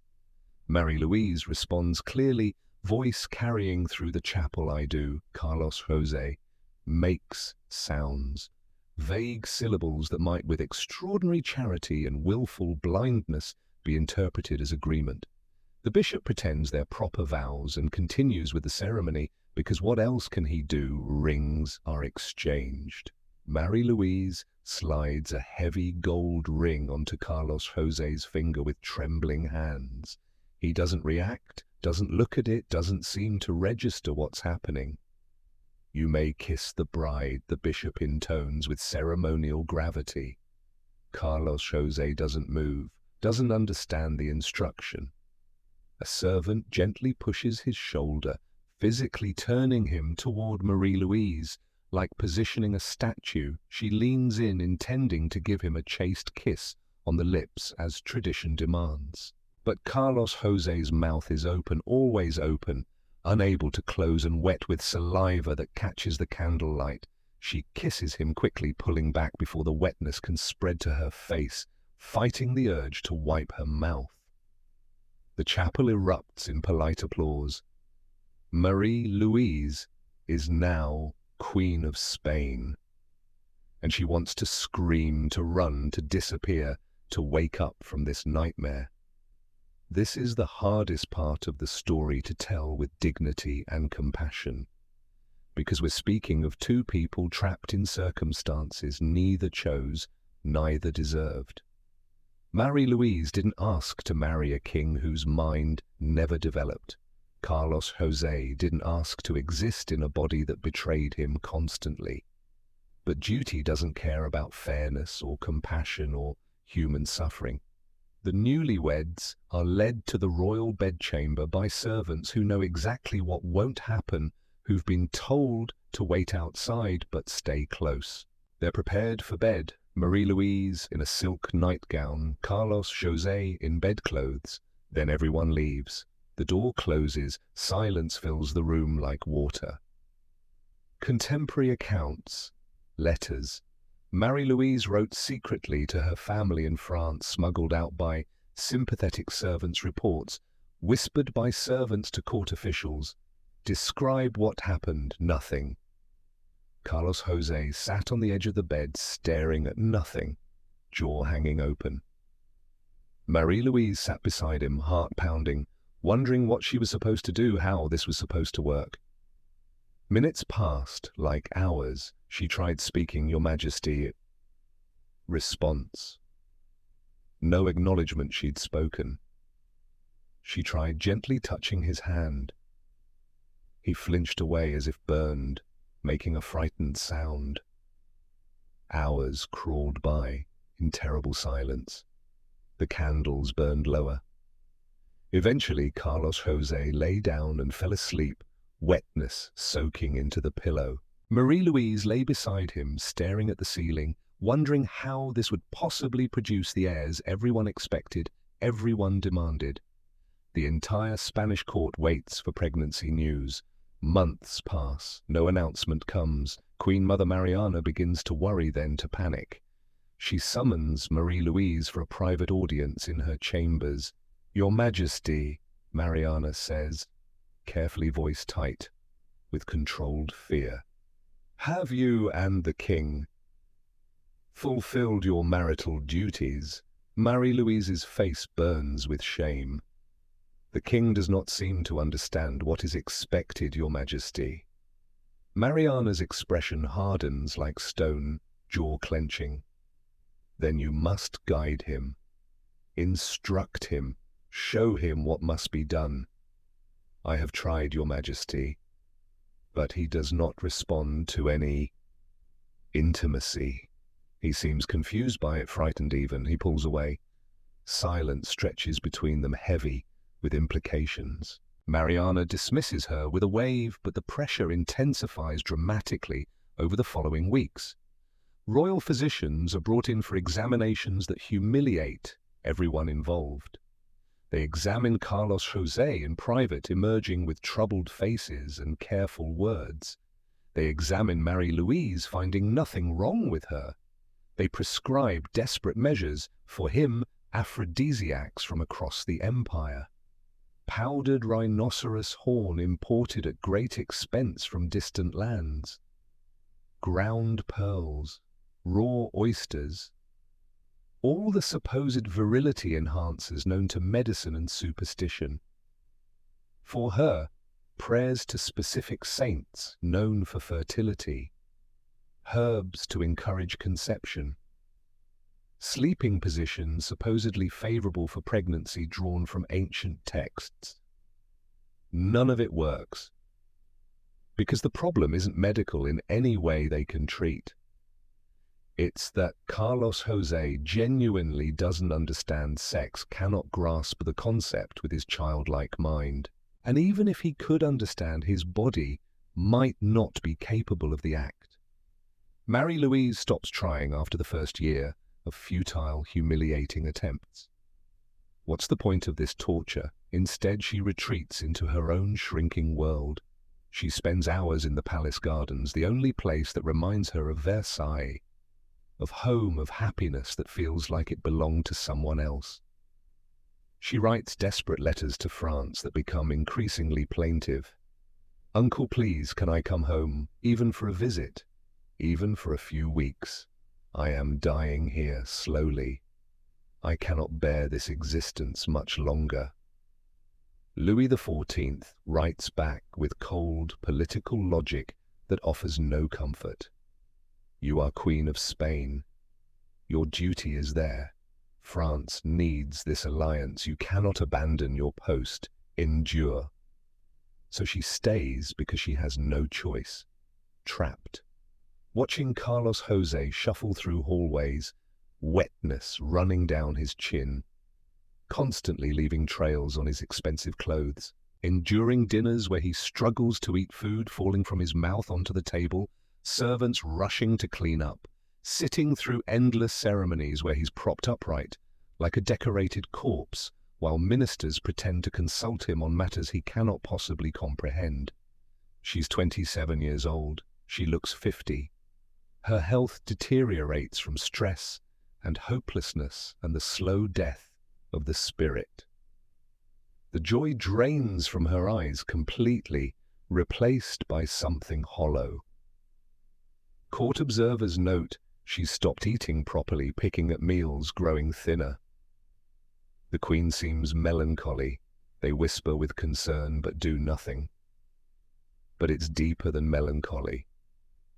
It's despair so profound, it's killing her cell by cell. February 12th, 1689.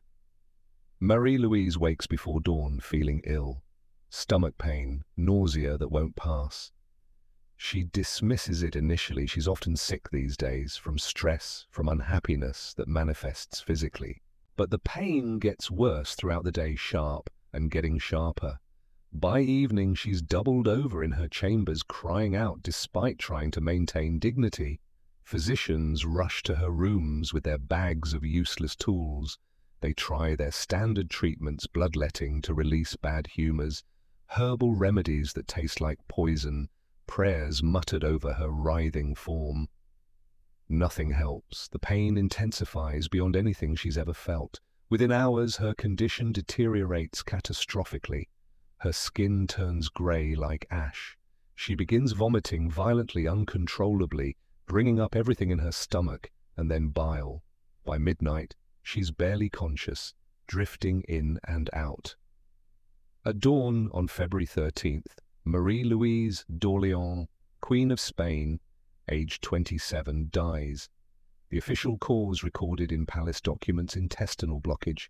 Some historians studying the period suspect poison palace intrigue, political enemies, plots within plots. Others believe it was appendicitis or peritonitis, both deadly in an age without antibiotics, or surgical intervention when cutting open the body meant certain death. But maybe, just maybe, it was something simpler and sadder. Maybe it was grief. 10 years of hopelessness, 10 years trapped in a nightmare with no exit. 10 years sleeping beside a husband who couldn't understand her, couldn't speak to her, couldn't provide even basic companionship or kindness. And her body simply gave up, stopped fighting, chose death over one more day. Carlos Jose is brought to view her body by servants who think maybe somehow it will mean something to him. They guide him into the chamber where she lies in state, dressed in white hands, folded across her chest, face peaceful at last, finally free. He stares at her for a long moment. Then, to everyone's shock, he begins to wail.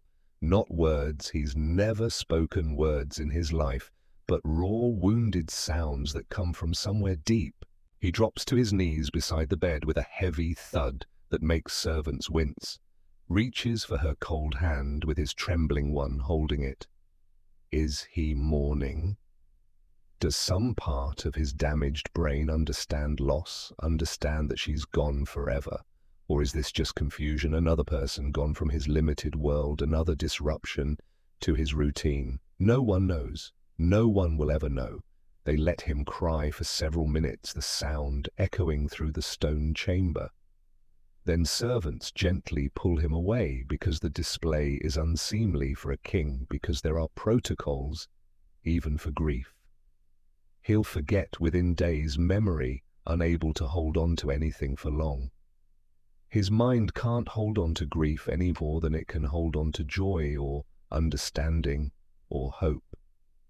But Marie-Louise is dead. 10 years of marriage. No children, no heir, no hope.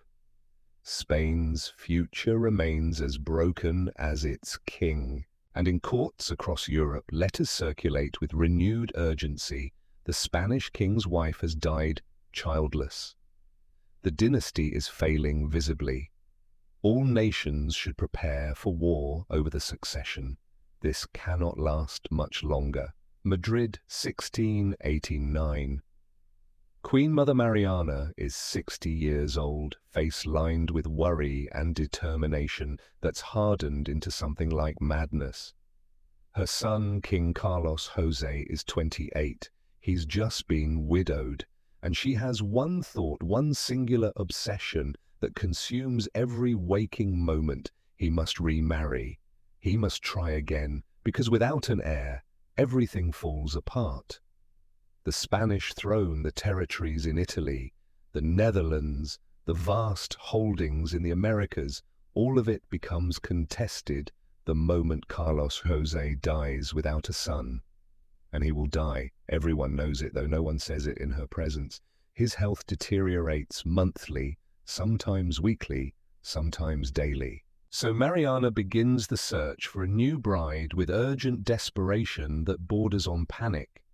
The requirements: young childbearing age, preferably early 20s or younger, someone who can endure multiple pregnancies, healthy, strong enough to survive childbirth repeatedly. Royal bloodline still matters even now, even after everything. Desperate enough to accept this is the hardest requirement. Because by 1689, everyone in Europe knows about Carlos Jose. The portraits lie showing a dignified if stern-looking monarch with careful lighting. But the letters from ambassadors tell the truth in coded language that everyone understands. The Spanish king cannot walk unassisted. His speech is incomprehensible sounds without meaning. His mind is that of a small child. He will never father children. Any princess sent to him faces a life of isolation and despair. We cannot recommend this match. What family would willingly send their daughter into this prison? The choice falls on Maria Anna of Pfalz-Neuburg. She's 26 years old, German, Catholic, from a noble but financially struggling family that sees opportunity in disaster. When the proposal arrives, Queen of Spain, a crown status, her family sees only the title, not the curse attached. Never mind the warnings from those who know. Never mind the rumors that circulate. This is royalty. This is power. This is their chance to rise. Maria Anna doesn't want to go. She's heard the stories. She knows what awaits. But in 1689, noble daughters don't get to choose their husbands or their fates or their futures. The second wedding on May 4th, 1690, is less elaborate than the first. Spain can't afford extravagance anymore. The treasury is nearly empty, drained by wars and debt and decades of mismanagement. But there are still protocols to observe, appearances to maintain, even if the gold is gilt. Maria Anna arrives in Madrid, pale and silent, knowing what awaits, having no illusions. She's shown to Carlos Jose in a private audience. He barely reacts to her presence, just stares with that vacant look she's heard about, jaw gaping, wetness dripping. At the ceremony, she says her vows clearly and firmly, voice not trembling. He makes sounds the priest interprets charitably as consent, as agreement, as vows. And Spain has a new queen. But Maria Anna quickly discovers what Marie-Louise learned through bitter experience. There will be no children. Carlos Jose's body, already failing in so many ways, is now beyond even the pretense of virility, beyond even the possibility. The physicians examine him in private, their conclusion written in the most careful medical euphemisms for the official record. His Majesty's anatomy shows signs of severe underdevelopment. Natural conception appears impossible. We recommend prayers and holy intervention. In modern terms, Carlos Jose is effectively sterile. The genetic catastrophe that created him also rendered him unable to pass on those genes. Nature's emergency brake, preventing further disaster. Carlos Jose's physical decline accelerates like a cart rolling downhill without brakes. His legs can no longer support even his minimal weight. He's carried everywhere now in a special chair by 4 strong servants who've been hired specifically for this task. His digestion fails almost completely. He can only consume thin broths, soft breads soaked in milk until they dissolve, mashed foods without any texture. Even then he chokes frequently, requiring servants to pound his back while he gasps and sputters.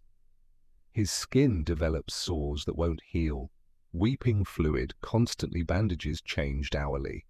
His bones are so brittle that the slightest pressure leaves dark bruises that take weeks to fade, if they fade at all. He has seizures, violent convulsions that leave him unconscious for hours, then confused and terrified when he wakes, not knowing where he is. And his mind, never strong, retreats further from whatever dim awareness it once had. He stops recognizing people entirely, even those he sees daily. Some days he asks for his mother, meaning Mariana, who died in 1696. Other days he calls for Mama in a childlike voice, lost and frightened, wanting comfort no one can provide. He weeps often without apparent cause, random wordless crying that lasts for hours. No one knows why. Pain, fear, confusion, loneliness, the weight of existence in a broken body. He cannot tell them. He cannot tell them anything. The court continues its charade because stopping would mean admitting total failure. Every morning, the same ritual that everyone knows is meaningless. Servants dress him in royal clothes that cost fortunes. Carry him to the throne room, his body light as a child's. Position him carefully on the throne, arranging him like furniture. Ministers report to him as if he understands policy, as if his opinion matters. Your Majesty, regarding the war with France and our diplomatic position. Carlos José stares at nothing wetness, running down the velvet at his throat, soaking into expensive fabric. "We shall take that as approval, Your Majesty. This is government now. A puppet king. A shadow throne. An empire pretending. While real power is fought over by competing factions, ministers, bishops, foreign ambassadors, all maneuvering to control Spain after Carlos José inevitably dies. Because he will die soon. Anyone with eyes can see it. Anyone honest enough to look. By 1699, at age 38, Carlos José weighs barely 88 pounds. His body is skeletal bones visible through translucent skin, every rib countable. He can no longer control his bodily functions at all. Servants change him like an infant, multiple times daily, trying to maintain some shred of dignity for a king who has none left. His eyes, clouded by growths, can barely see. His breathing is labored, wet, rattling sounds that never stop day or night. He sleeps most of each day now, drifting in and out. When awake, he's often delirious, speaking to people who aren't there, reaching for things that don't exist, living in some other reality only he can perceive, perhaps more merciful than this one. The physicians stop pretending they can help. They just try to keep him comfortable in his final decline, to ease his passage, which in 1699 means laudanum for pain when he seems distressed, administered by drops. Servants to turn him frequently so he doesn't develop worse bed sores than he already has. Cool cloths when fever spikes. That's all medical science can offer. That's all anyone can do. And across Europe, the vultures circle closer, sharpening their beaks. France sends ambassadors with carefully worded proposals. When His Majesty passes, which God forbid, surely the throne should pass to a Bourbon prince with strong French ties. Austria sends counter-proposals. The Habsburg line must continue through the Austrian branch. We are family. This is our right. England and the Dutch Republic watch nervously, terrified. Either option will create a superpower that dominates Europe. They all talk around. The obvious Carlos José is dying. And when he does, Spain, still one of the richest empires on earth despite its problems, will be the greatest prize in a continental war. But Carlos José, in his clouded, confused mind, understands none of this political maneuvering, none of these calculations. He exists in a fog of pain and confusion. Sometimes a servant's face swims into focus for a moment. Sometimes he hears music and doesn't know where it comes from. Mostly, he just drifts, waiting for something he can't name or comprehend. An end to suffering he lacks the mental capacity to understand. Madrid, October 1700. Carlos José has been dying for 39 years, but now finally the end is close enough to smell. The palace smells of it, incense burning constantly to mask the odor of decay, of a body shutting down piece by piece of flesh that's given up the fight. The king's chambers have become a death watch. Priests rotate in shifts, murmuring prayers in Latin that blend together into a constant low hum. Physicians check his pulse every hour, noting the weakening beat in leather-bound journals. Servants move like ghosts, speaking in whispers, afraid that normal voices might somehow hasten what's already inevitable. Carlos José lies in his massive bed, propped on pillows to help him breathe. He weighs less than 90 pounds now. His skin has taken on a yellowish tinge like old parchment left too long in sunlight. His breathing sounds like wet paper tearing. But the empire cannot die with him. Not officially, not without a plan. And so in a room down the hall, the real drama unfolds. A dozen men crowd around a table covered in documents, maps, genealogies, proposed wills, letters from foreign courts. These are the men who actually run Spain, ministers, bishops, advisors, who've been making decisions in Carlos José's name for decades. And they're arguing. The will must name Philip of Anjou, insists one faction backed by French gold and promises Louis XIV's grandson. It's the only way to prevent the empire from fracturing into pieces. Unacceptable counters another group, their faces red with indignation. That puts a French prince on the Spanish throne. Austria must inherit. Archduke Charles. Keep it in the family where it belongs. The family. Someone laughs bitterly, the sound harsh in the candlelit room. The family is what created this disaster in the first place. Silence falls. Because everyone in the room knows it's true. They've watched Carlos José deteriorate for decades. They've seen the portraits of his ancestors, the progression of that jaw, the narrowing of the bloodline like a noose tightening. They know exactly what the family did to itself. But saying it aloud still feels like blasphemy, like admitting the entire system was built on sand. The debate continues for hours, then days, then weeks. Meanwhile, in his bed, Carlos José drifts.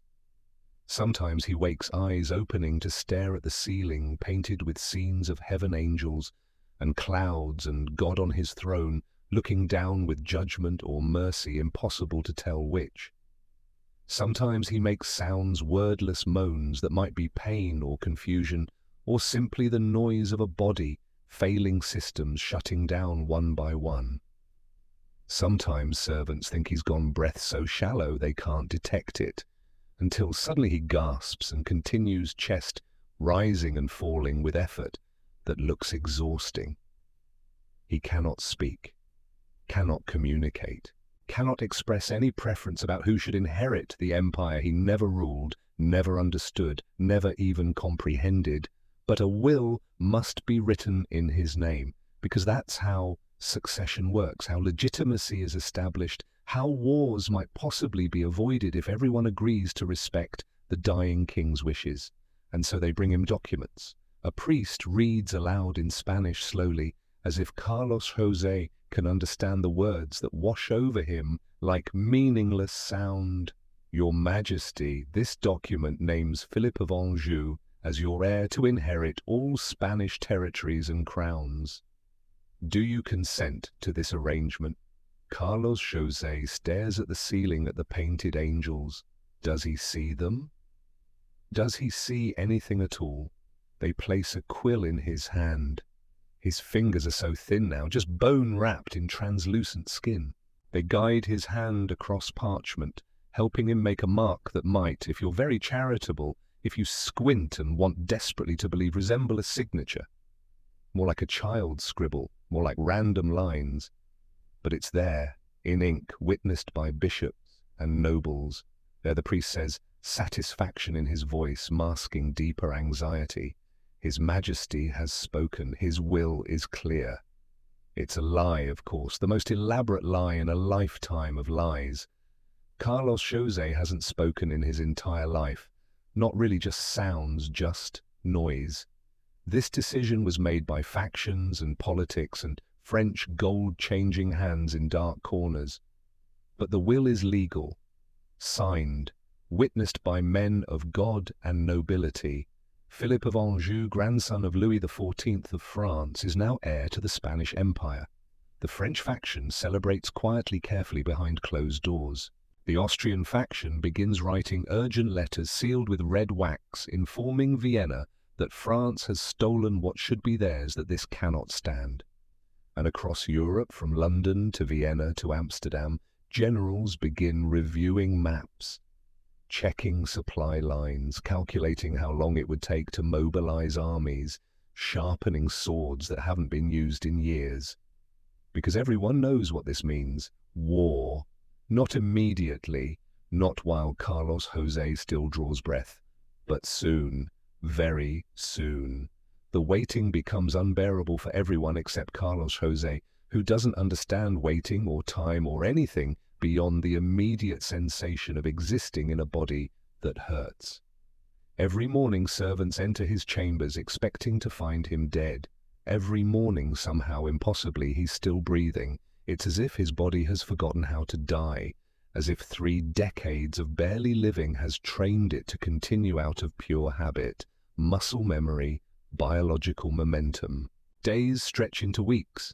October becomes November, the weather turns cold. Rain lashes the palace windows, wind howling through stone corridors. Winter approaches Madrid with its usual cruelty, and still Carlos José hangs on. Queen Maria Anna sits by his bedside sometimes, though she feels nothing for him beyond abstract pity. How could she feel anything else? He's been more burden than husband, more duty than person, more symbol than human being. But she sits because it's expected, because queens perform their roles until the curtain finally falls.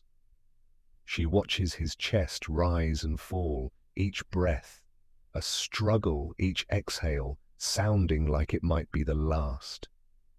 And she wonders what he sees in those moments when his eyes are open, clouded, and unfocused. Does he see anything at all? Does some part of him understand what's happening, that he's dying, that the empire is dying with him? Or is there nothing left inside but the basic functions of a body too stubborn to quit? A servant enters with a tray bearing a bowl of broth, though Carlos José hasn't eaten anything substantial in days, maybe weeks. They try anyway, because that's what servants do. They follow routine, they maintain pretense, they perform duty. They lift his head gently, supporting his skull with practiced hands. They bring a spoon to his lips parted, as always, never meeting. The liquid touches his mouth and immediately runs down his chin across his neck, soaking into the bedclothes.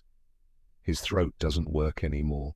The muscles have forgotten how to swallow, how to coordinate the complex series of actions that move food from mouth to stomach. They lay him back down, gently, carefully, as if he's made of glass. His breathing changes, becomes more labored, more irregular, pauses stretching longer between each breath. A physician checks his pulse, fingers pressed against Carlos José's wrist, where veins show blue through skin like paper.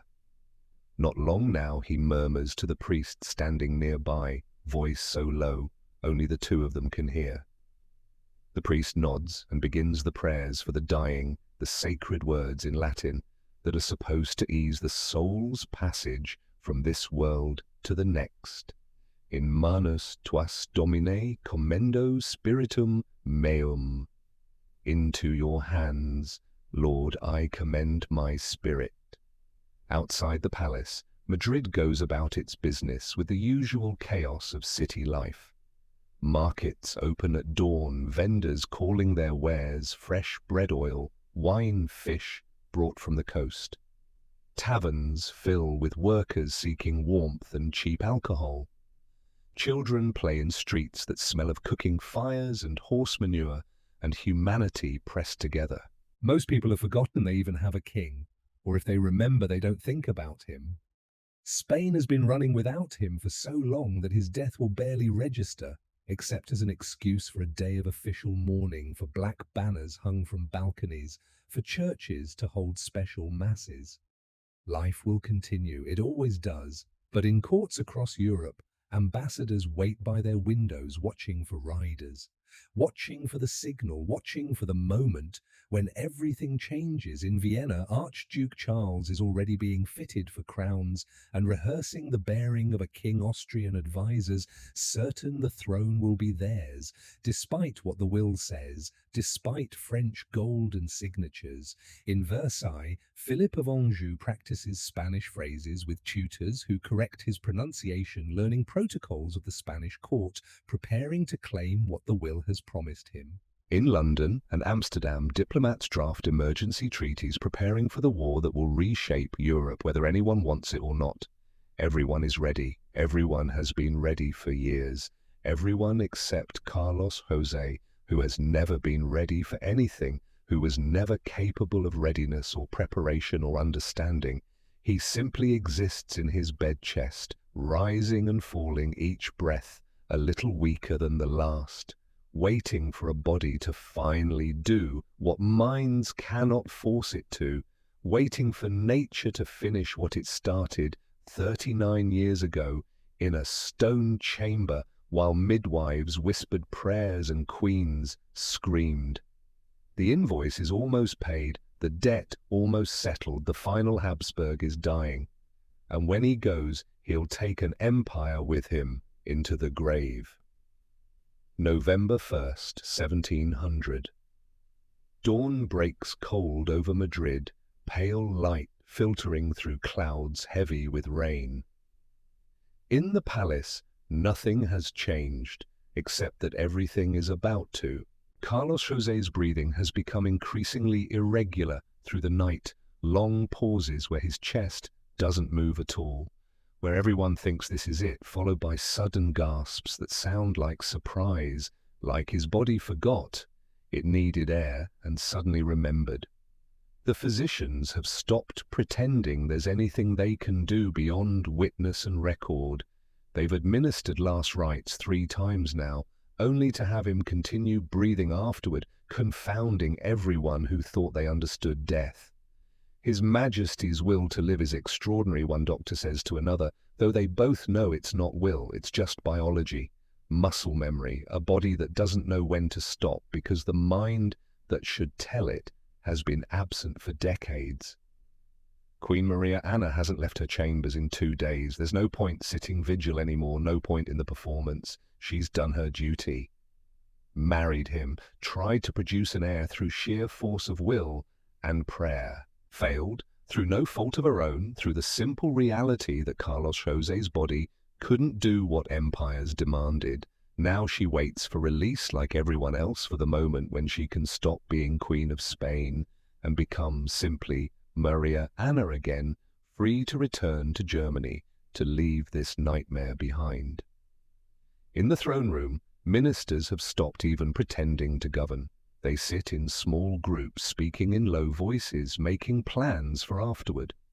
Factions have formed, hardened, prepared themselves for the struggle to come.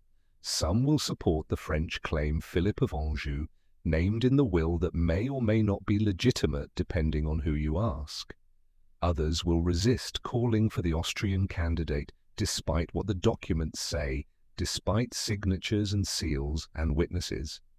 A few wonder if Spain might simply fracture different territories, going their separate ways, the empire dissolving like morning mist under sun. But first, the king must die. And Carlos José, who has never done anything on schedule, who has never met a single expectation in his life, takes his time, even with this final act. November 1st passes in anxious waiting. Then November 2nd, candles burning, low prayers continuing in endless rotation. The death watch continues with priests whose voices go hoarse and are replaced by fresh priests who continue the cycle. Candles burn down to stubs and are replaced by servants moving silently. The smell of incense grows so thick it makes people's eyes water, makes them cough.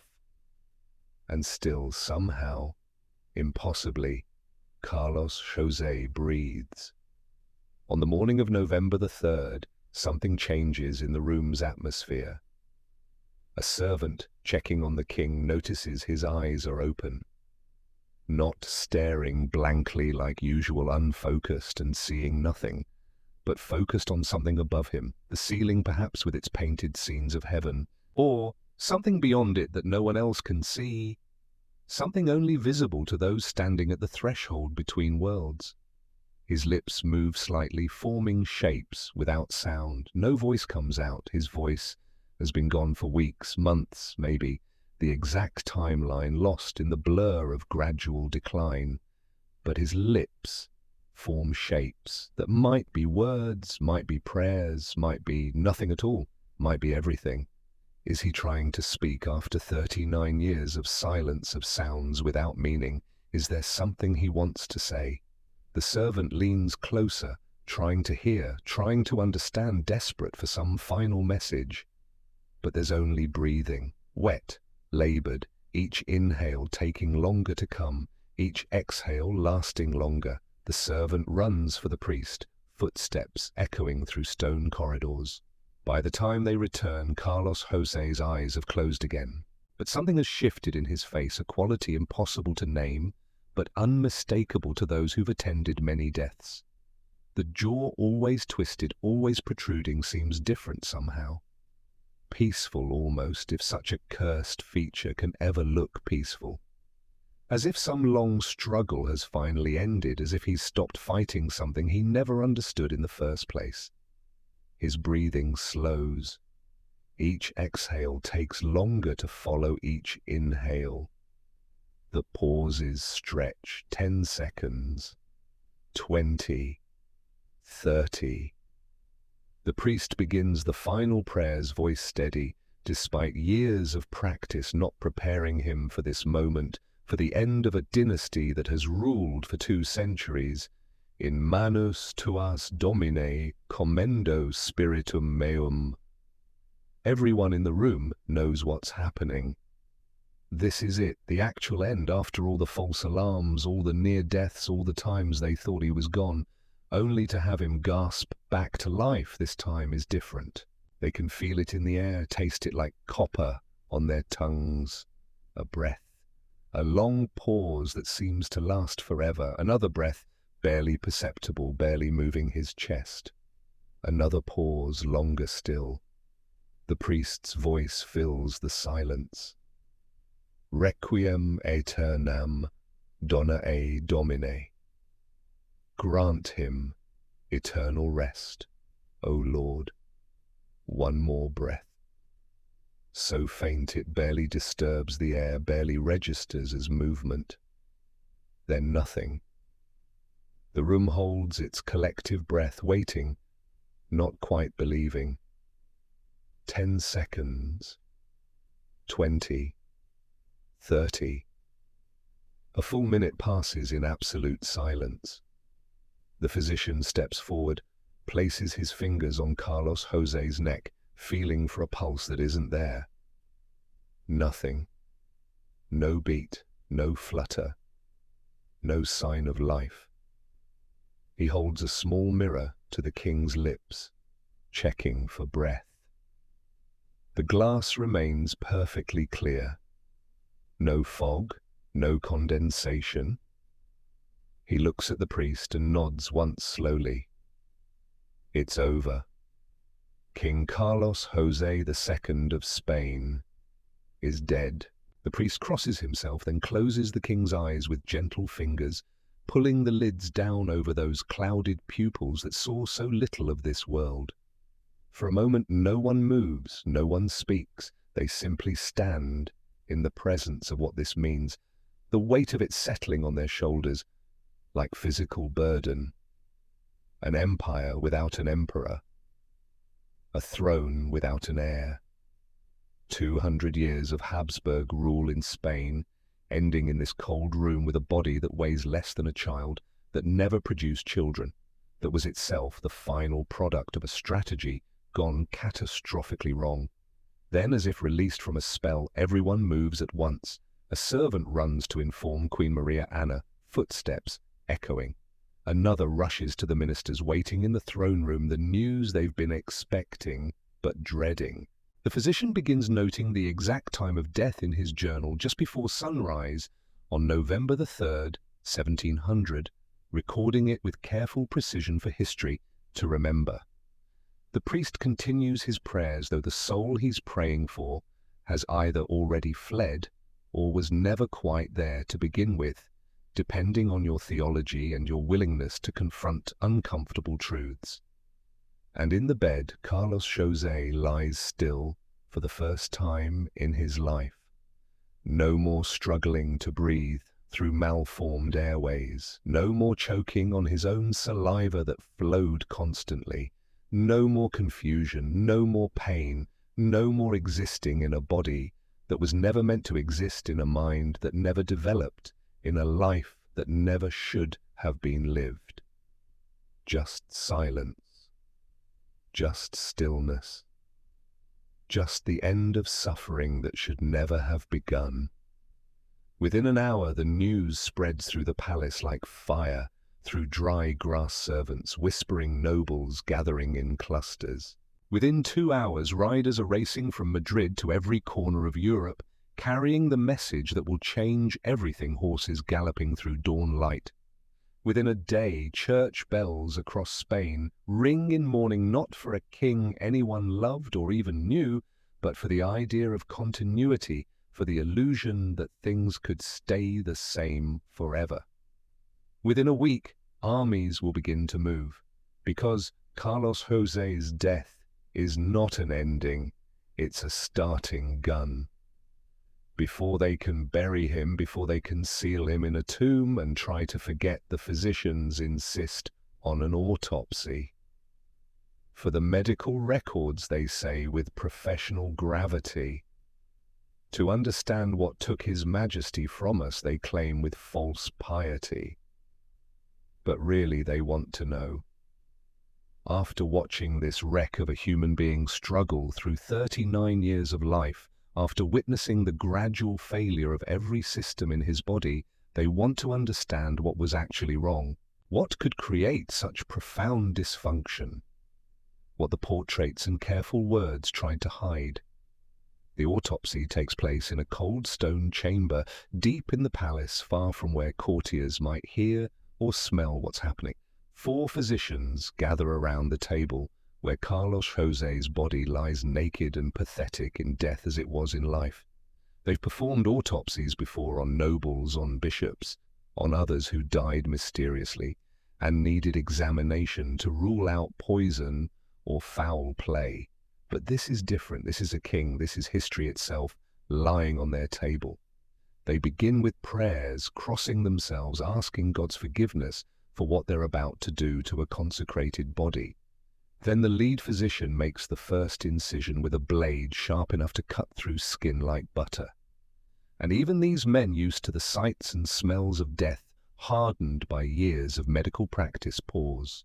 Because what they find inside is worse than they imagined, worse than their darkest suspicions. The heart is shriveled, barely the size of a child's, blackened in places where tissue has died, and never regenerated chambers malformed. How did this pump blood for 39 years? One physician whispers genuine awe in his voice. The lungs are filled with fluid, corroded, barely functional scarred tissue and pockets of infection that should have killed him years ago. It's a miracle he could breathe at all, another says, shaking his head. The liver is spotted with disease, failing long before death arrived, mottled yellow and brown. The intestines are in such poor condition that one physician mutters, "How did he process any food? These are rotting.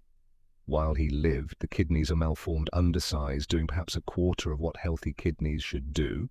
The reproductive organs are, as one doctor writes carefully in his notes with euphemisms, completely undeveloped, incapable of function, resembling those of a prepubescent child, sterile, always had been, always would have been. No amount of prayer or herbs or political pressure could have changed it. But it's the skull that shocks them most. When they open it carefully with saw and chisel, they find it partially filled with fluid where brain tissue should be.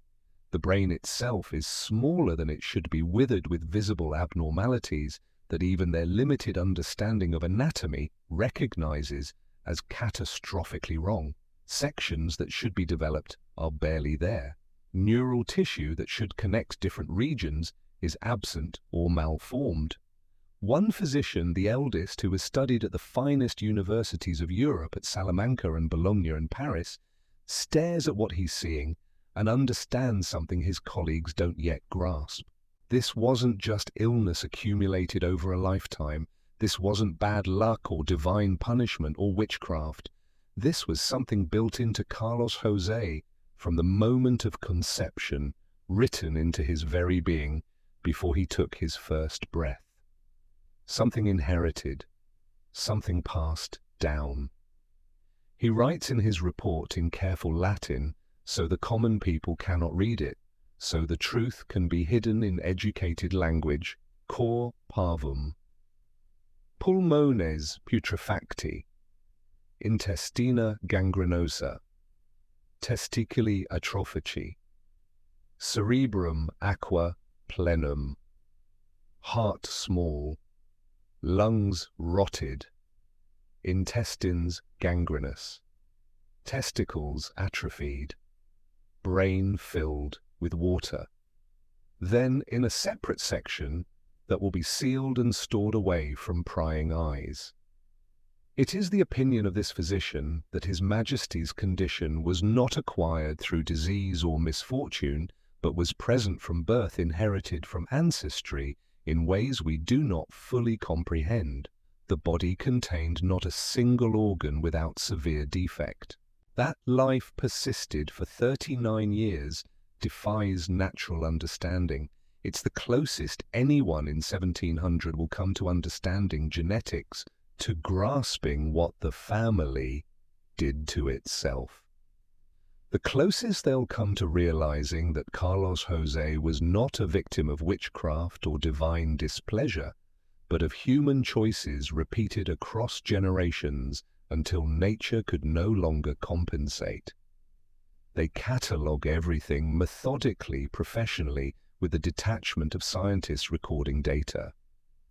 Every malformation listed in precise Latin. Every organ that failed to develop properly measured and described. Every system that barely functioned documented for posterity.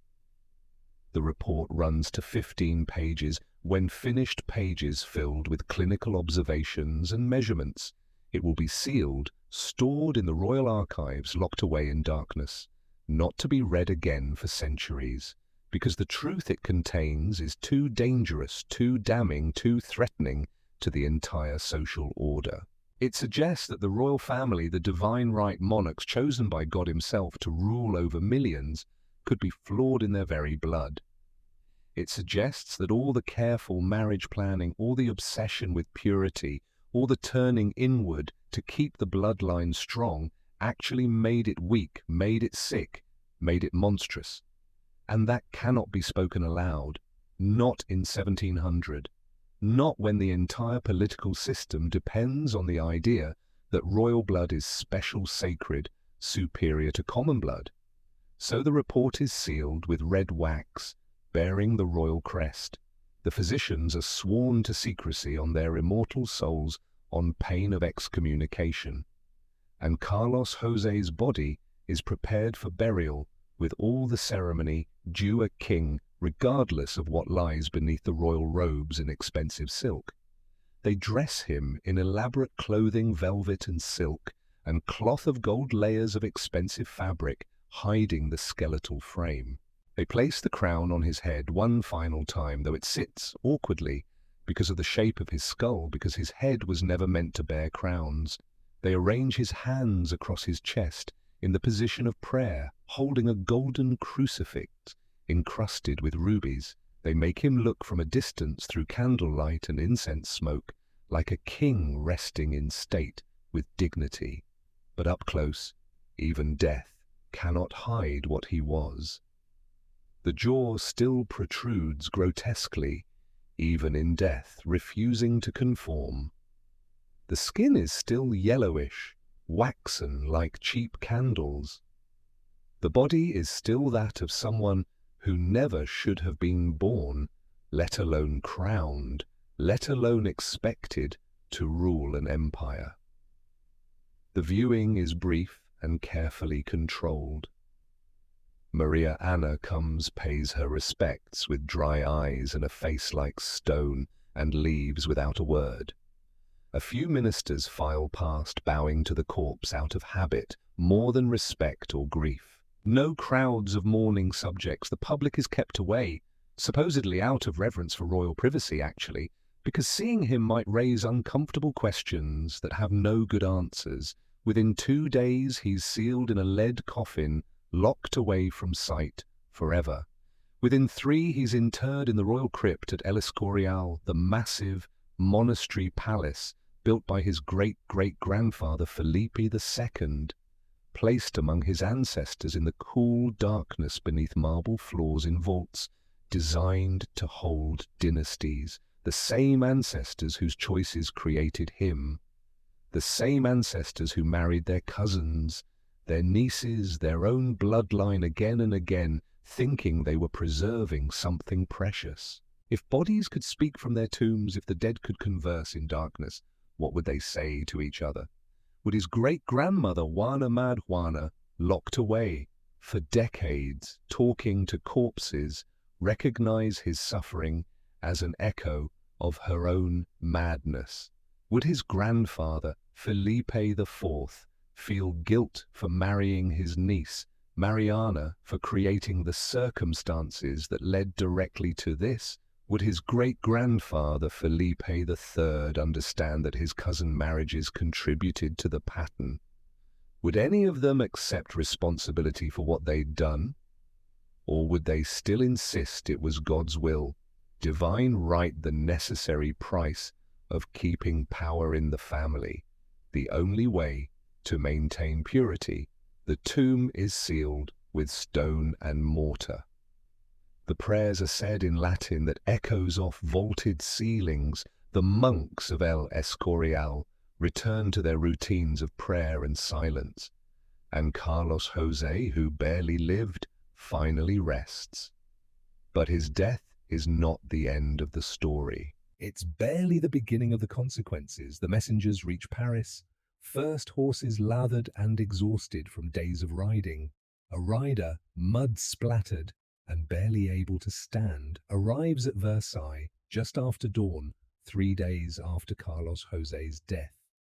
He's rushed to King Louis XIV's chambers despite the early hour, despite protocols about disturbing the king before his formal rising.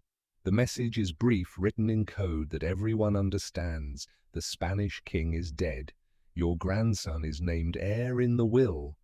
Louis XIV, 72 years old, the Sun King who has ruled France for nearly 60 years, who has spent decades positioning himself for exactly this moment, allows himself a smile. Not a large smile. He's too controlled, too conscious of his image, too aware that servants are watching. But a smile nonetheless. He's been waiting for this news, planning for it, investing French gold and French diplomacy in making sure the will would name his grandson. And now it's happened. His grandson Philip, currently Duke of Anjou, a boy of 17 with French education and French loyalties, is about to become Philip V of Spain. France and Spain united under the Bourbon family, the greatest power Europe has ever seen, a superpower that would dwarf any rival. Gentleman Louis announces to his advisors that morning, standing before them in his private chambers, with satisfaction radiating from every pore, there are no more Pyrenees. The mountain range that separates France and Spain, it might as well not exist anymore, he means. The two kingdoms are effectively one. The balance of power in Europe has just shifted dramatically in France's favor. But in Vienna, a different message arrives, and the reaction is fury. Archduke Charles reads the dispatch with hands that tremble, not from age but from rage barely controlled. His advisors huddle around him in the Hofburg Palace, indignant, outraged, already planning responses. The will is invalid, they insist, voices rising. Carlos José was mentally incompetent his entire life. He couldn't have made this decision. The signatures are forgeries or forced. The throne belongs to you, to the Austrian Habsburgs, who are the legitimate branch of the family. Charles, younger and less experienced than Louis, more hesitant by nature, nods slowly. He didn't particularly want to be king of Spain, didn't seek this burden. But his family has ruled there for 200 years, since Carlos V united the Spanish and Austrian branches. Letting it go to France is unthinkable, an insult to Habsburg honor and Austrian interests. Prepare our claim, he says quietly. Make it clear we will not accept this French theft. In London, King William III receives the news with the cold calculation of a man who understands exactly what's about to happen. He doesn't care personally who sits on the Spanish throne. Spanish politics are Spain's problem. But he cares very much about the balance of power in Europe, about preventing any single nation from becoming too dominant. And a Franco-Spanish superpower, under Louis XIV, is a direct threat to everything, to English trade, to Dutch independence, to the careful equilibrium that keeps Europe from constant warfare. Within days, he's meeting with Dutch representatives in private chambers. Within weeks, a coalition is forming like storm clouds gathering. England, the Dutch Republic, Austria, several German states, Portugal, all united by one goal: prevent France from controlling Spain, prevent the Bourbon dynasty from becoming unstoppable, preserve the balance whatever the cost. But Louis has already moved, striking while his opponents are still organizing. French troops are marching toward the Spanish Netherlands, moving to secure the territories before anyone can contest them. Philip of Anjou is preparing to leave for Madrid to claim his throne, surrounded by French advisors who will whisper in his ear. And in Spain itself, chaos erupts like a wound bursting open. Some nobles support Philip. He's the legal heir according to the will, and challenging the king's dying wishes seems wrong. Others refuse to accept a French king. Better to fight than submit to France, than become a French puppet. The country splits along regional lines that have been papered over for centuries. Catalonia declares for Archduke Charles, the Austrian candidate. Castile supports Philip, the French candidate. Both sides begin arming, raising militias, preparing for conflict. Civil war brews like a storm about to break. By spring of 1701, Europe is mobilizing for war, armies assembling, supplies being gathered. By summer, the first battles are fought, minor skirmishes that test resolve and preparation. By autumn, the continent is fully at war, in a conflict that will reshape everything. They'll call it the War of the Spanish Succession. It will last 13 years. 13 brutal years that will devastate Europe, from Spain to the Netherlands to Germany to Italy. 13 years of battlefields across the continent, of cities besieged, of villages burned, of farmland destroyed, of populations displaced. 13 years of soldiers dying in muddy fields, in trenches, in hospitals filled with screaming wounded. Some of the most famous battles in European history will be fought during this war. Blenheim in 1704, where the Duke of Marlborough crushes French forces and shatters Louis XIV's aura of invincibility. Ramillies in 1706, another devastating French defeat. Oudenarde in 1708, Malplaquet in 1709, a bloodbath that kills over 30,000 men in a single day and leaves both sides traumatized. The names will echo through military academies for centuries, studied by generals trying to understand tactics and strategy. But behind each famous battle are thousands of individual tragedies that history forgets. Hundreds of thousands will die before the war ends.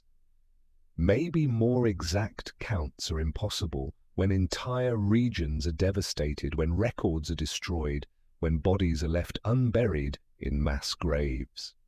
Soldiers, yes, professional soldiers fighting for kings they've never met over causes they don't understand, but also civilians, always civilians, farmers whose crops are burned by passing armies, who starve through winters without food, townsfolk whose cities are besieged for months, eating rats and leather before surrendering, women and children caught in the crossfire, displaced refugees wandering roads looking for safety that doesn't exist. And it's all because Carlos José died without an heir. All because the Habsburg obsession with purity created a king who couldn't function, couldn't reproduce, couldn't do the one thing dynasties require. All because marrying cousins for 200 years finally collapsed the bloodline so completely that nature itself refused to continue it. One man's genetic catastrophe becomes Europe's bloodiest war in generations. The irony would be funny if it weren't written in corpses and burned cities, and mothers weeping over sons who won't come home. Picture a soldier 18 years old, conscripted from a village in Flanders whose name no one remembers. He dies in a trench outside Brussels in 1706, bayoneted by someone he never saw. Someone who probably didn't want to kill him either. He's never heard of Carlos Jose, doesn't know the Spanish king's name, doesn't understand why he's fighting beyond the fact that his duke called him to serve and refusing meant punishment or death. He just knows he's bleeding out in mud, calling for his mother, with his last breaths dying for reasons that have nothing to do with him. A French cavalry officer, 32 years old, with a wife and 2 children in Normandy charges at Blenheim. He's cut down by English musket fire before he gets within 50 yards of the enemy line, falls from his horse, landing hard, bones breaking on impact, lies there dying slowly, while the battle continues around him, men stepping over his body, the noise deafening. He dies thinking about his wife, about the child she's carrying, that he'll never meet, about promises he made that he can't keep. He has no idea this war traces back to a deformed king in Madrid who never spoke a word, never understood politics, never comprehended that his inability to produce an heir would kill thousands. A Spanish peasant woman watches soldiers burn her village. She doesn't even know which side they're on, doesn't care anymore. French-Austrian doesn't matter. Soldiers are soldiers, and they destroy everything they touch. Her husband is dead, killed in the first year. Her sons are conscripted, marched off to fight in armies that promise glory and deliver only mass graves. Her home is ashes, her animals stolen or slaughtered, her future erased.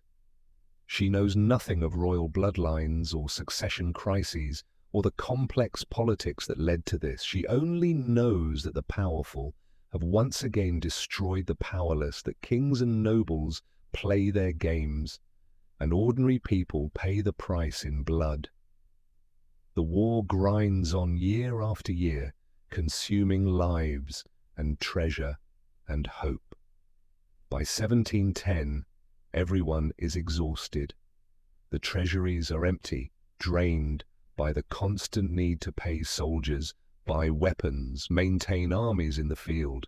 The populations are depleted, entire generations of young men killed or crippled. The enthusiasm that started the war has long since turned to grim resignation, and it's become clear that neither side can achieve total victory, that the war could continue indefinitely, destroying Europe piece by piece. So they negotiate, because eventually even the most stubborn realize that endless war serves no one. The Treaty of Utrecht is signed in 1713, with additional treaties following in 1714. The terms are complex, the result of years of bargaining and compromise. Philip V gets to keep the Spanish throne. He's already been ruling for over a decade anyway, already established himself in Madrid. But the price Spain pays is devastating. The Spanish Netherlands go to Austria. The Italian territories, Milan, Naples, Sicily, divided between Austria and Savoy. Gibraltar ceded to Britain forever. Minorca to Britain as well. Trading rights in the Spanish Americas granted to Britain. Spain's position as a great power essentially ends. The vast empire that Carlos Jose inherited, however nominally, however incapable he was of understanding what he ruled, is carved up like a feast among the victors. And there's one more condition written into the treaty's core, the clause that matters most. The French and Spanish thrones can never unite under one ruler. Philip V can be king of Spain, but he and his descendants renounce forever any claim to France. If he inherits France, he must give up Spain.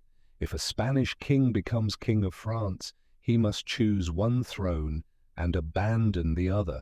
The two crowns must remain separate forever. It's a direct repudiation of what Louis XIV wanted, what the entire war was fought over from his perspective. The whole point from France's view was to unite the kingdoms under Bourbon rule. He failed. At 75 years old, in the final year of his life, the Sun King has to accept defeat. His grandson sits on the Spanish throne, yes, but Spain is a shadow of what it was stripped of its European territories, and France has gained nothing but debt-exhausted soldiers and a generation of young men buried in foreign soil. The Austrian Habsburgs gain some Italian territory, which they call victory. Britain gains Gibraltar and trading rights, which will prove valuable in the coming century. The Dutch Republic survives, which was their main goal. But everyone lost something. Hundreds of thousands dead, millions more suffering from famine, disease, displacement, caused by armies marching back and forth across the same territories year after year. An entire continent reshaped, borders redrawn, the balance of power permanently altered, all stemming from one terrible idea repeated across 2 centuries, that you could marry your cousins forever and expect no consequences, that blood could stay pure without becoming poisoned, that nature would allow you to break its rules indefinitely without sending a bill. Carlos José was the warning everyone ignored until it was too late to ignore. His twisted body, his broken mind, his inability to function, these were nature's alarm bells ringing for decades. But the dynasty was already too far gone to stop the pattern, too committed to the strategy. The machine had been running for 200 years, powered by pride and fear and the logic of power. And when it finally broke down completely, when the last defective king died, childless and alone in a bed soaked with his own fluids, Europe burned. That's the real legacy, the truth that portraits can't hide and official histories try to soften. Not the medical curiosity of extreme inbreeding, though that's certainly there. Not the portrait of a deformed king hanging in museums, though visitors still stop and stare. The real legacy is the war. The hundreds of thousands who died because powerful people refused to admit they'd made a mistake generations earlier, refused to marry outside the family when they should have, refused to bring in fresh blood when the warning signs appeared, refused to change the strategy until nature forced the issue by creating a king so broken he couldn't produce heirs. And by then it was too late. The dynasty ended, and the war began, and Europe's map was redrawn in blood. El Escorial, 1750. 50 years have passed since Carlos José's death. The War of the Spanish Succession is over, fading into memory for the old and into history books for the young. Spain is now ruled by Bourbon kings Philip V and his son Ferdinand VI. The empire is smaller, weaker, but at least stable. The Habsburgs are gone from Spain forever, though they still rule in Austria. The monastery palace of El Escorial remains massive and imposing, exactly as it was 50 years ago. Some things don't change. The royal crypt below the church still holds the remains of Spanish kings and queens in rows of identical tombs. A visitor descends the stone stairs, candle in hand, wanting to see where the Habsburgs are buried, curious about history. The air is cool down here, smelling of stone and time, the faint sweetness of decay that never quite leaves crypts, no matter how well sealed. He walks past the tombs, slowly reading the Latin inscriptions carved into marble. Carlos V, the emperor who ruled half the world. Felipe II, who built this very palace. Felipe III, Felipe IV. The names of empire builders, of conquerors, of kings, whose decisions shaped continents. Generations of power and glory carved in stone.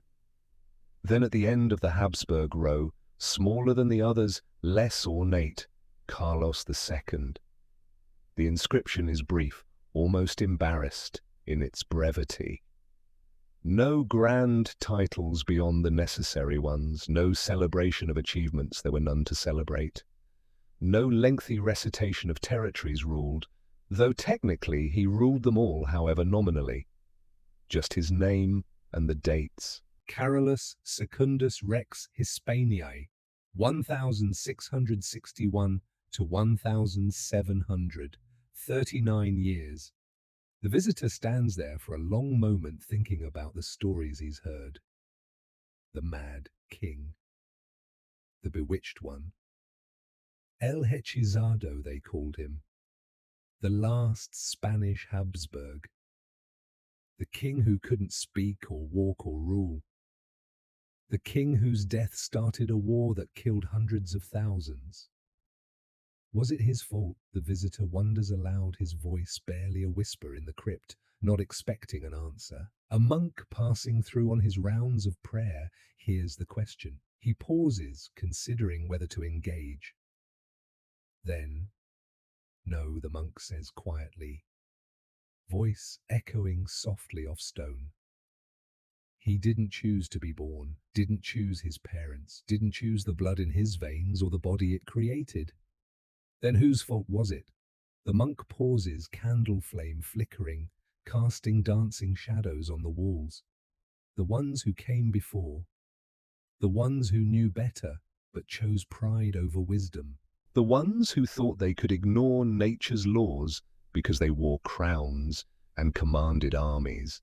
He looks at the tomb, at the name carved in marble, and the ones who came after, the ones who went to war over his empty throne instead of finding peace, everyone who turned one man's tragedy into an excuse for violence and conquest.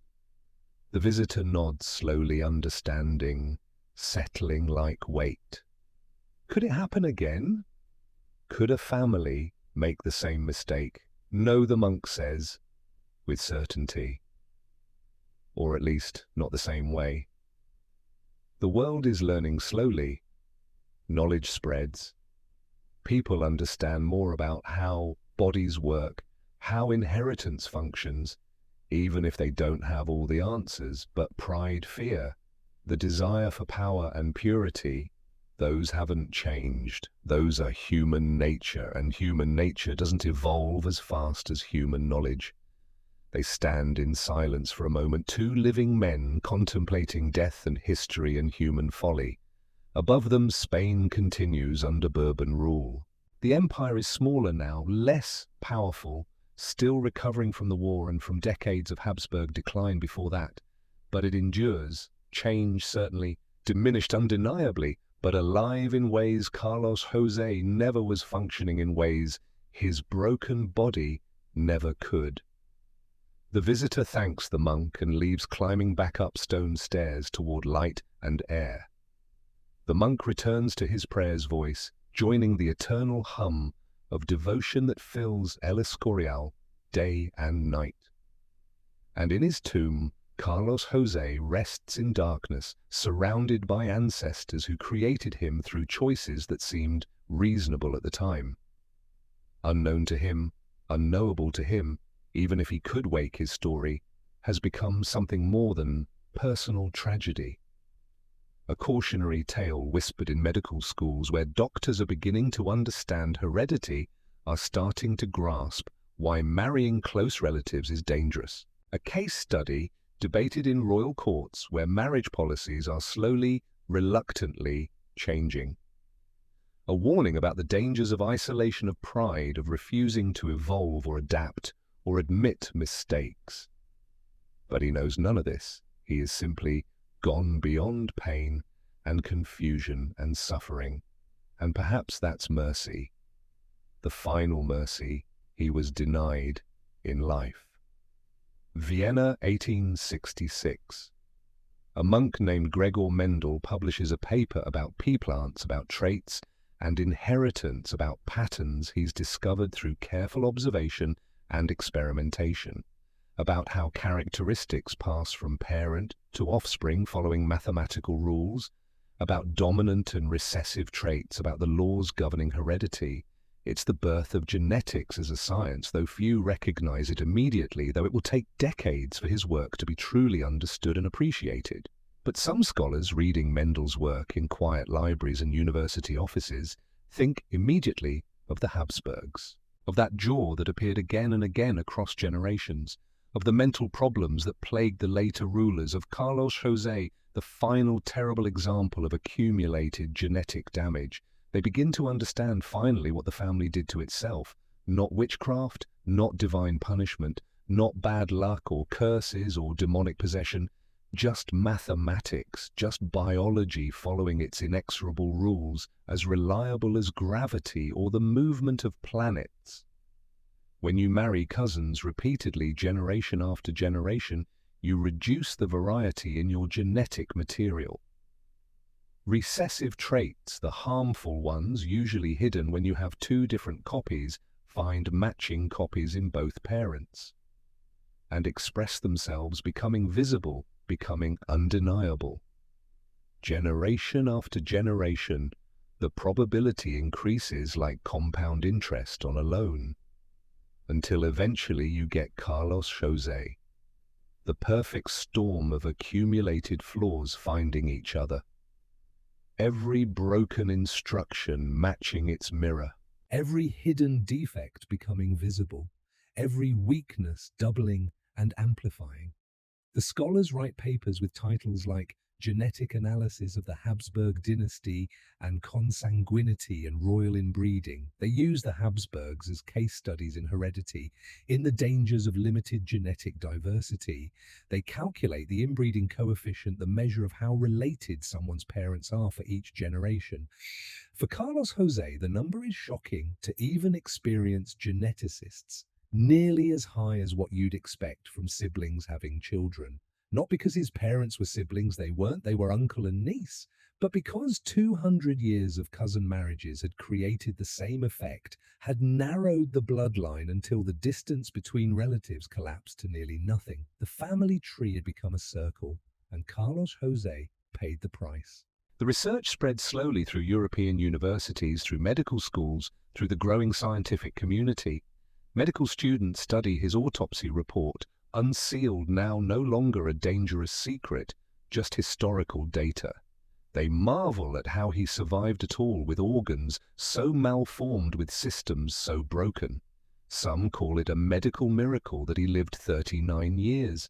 Others call it prolonged suffering, a body that didn't know when to quit. But everyone agrees it should never have happened, could have been prevented, would have been prevented if anyone had understood what they were doing. And slowly, very slowly, royal marriage practices begin to change across Europe. Not immediately, not universally. Old habits die hard, especially when they're tied to pride and power and tradition. But the whispers start in palace corridors, in private conversations between advisors and rulers. Maybe marrying your first cousin isn't wise after all. Maybe bringing in outside blood strengthens the family rather than weakening it. Maybe purity is another word for vulnerability. Maybe the Habsburgs were a warning that should be heeded.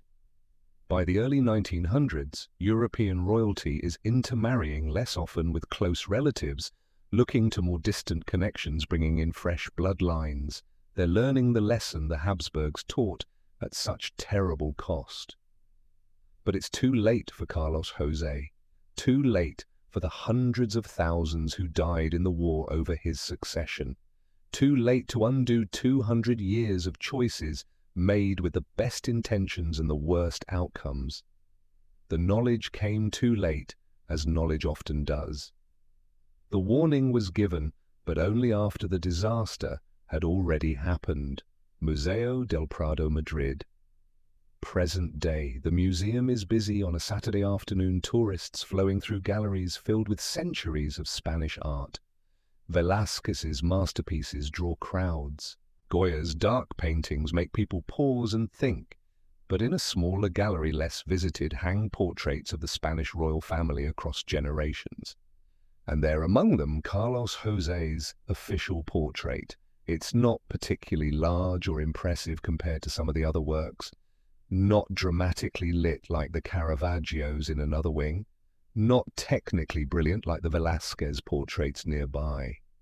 But those who stop, who read the small placard explaining who he was, who look closely at the painted face, they see it. Even in paint, even with all the artist's careful techniques to minimize it, even with strategic lighting and carefully chosen angles, they see the jaw protruding forward in a way that's unmistakable once you know to look for it. They see the slightly vacant expression that the painter tried to make look contemplative but couldn't quite hide. They see the truth that 200 years of Habsburg portraits tried to soften but could never entirely conceal. A mother and daughter stand before the portrait together. The daughter, maybe 12, asks the question children always ask when something seems wrong. Why does he look like that? The mother reads the placard, which explains briefly and carefully Carlos II, last of the Spanish Habsburgs, suffered from health problems due to extensive inbreeding within his family over many generations. She translates it into language her daughter can understand. His family married their relatives, cousins mostly, for many, many years. And eventually it caused problems, bad problems, the daughter observes, looking at the painted face with the mixture of curiosity and discomfort children feel when confronting difference. Yes, very bad problems. They stand there for another moment, the question hanging in the air between them. Did he know? The daughter asks, voice quiet. That it wasn't his fault, that his family did this to him. The mother pauses, considering, how do you answer that? Carlos José probably didn't understand much of anything, didn't have the mental capacity to grasp concepts like fault or blame or the weight of inherited tragedy. Probably spent his entire life confused, frightened, struggling to make sense of a world he couldn't comprehend. I don't know. The mother finally says, honesty the only real answer. I hope so. I hope someone told him kindly that none of it was his fault, but she doesn't really believe it, and her daughter can probably tell. They move on to the next painting, the next room, the rest of their museum visit. But the image stays with them both, the twisted jaw, the painted eyes, the sense of tragedy captured in oil and canvas. The portrait remains on the wall as it has for centuries. Tourists take photos, selfies, sometimes not really understanding or caring about the history. Students sketch it for art classes, focusing on technique rather than meaning. Historians study it for books and documentaries about royal inbreeding, about the dangers of dynastic marriage strategies, about what happens when power becomes too concentrated. And sometimes, rarely, someone stands before it and truly sees just the deformed jaw or the official history, but the human being trapped inside the tragedy. The child who never asked to be born into a body that didn't work. The young man who never wanted a crown he couldn't understand. The king who suffered for choices made generations before his birth. And in those rare moments of recognition across 4 centuries, and an unbridgeable gulf of time and circumstance, something like compassion crosses the distance. For Carlos José, yes, but also for all the victims of family ambition, of pride, disguised as tradition, of systems that value bloodlines over human beings. For everyone who pays the price for someone else's mistakes. For everyone trapped by circumstances they didn't create and can't escape. The portrait hangs in silence as it has for 300 years. As it will for 300 more, probably. A warning painted in flesh tones and shadow. A reminder rendered in careful brush strokes. A question that still echoes through time. How many warnings do we need before we finally learn to listen? How many tragedies before we change the systems that create them? How many more Carlos Josés will the world create before we understand that blood alone doesn't make someone fit to rule? that purity is a dangerous illusion, that concentrating power in ever narrower circles always ends in disaster. The portrait has no answers, it only asks and waits, and remembers what the history books sometimes forget, that behind every dynasty's fall, every empire's collapse, every tragic footnote in the grand story of nations and kings, there are human beings, suffering, struggling, hoping for something better that never comes. Carlos Jose didn't destroy his empire. The empire destroyed itself, using his body as an excuse, using his suffering as the final excuse to tear Europe apart in war.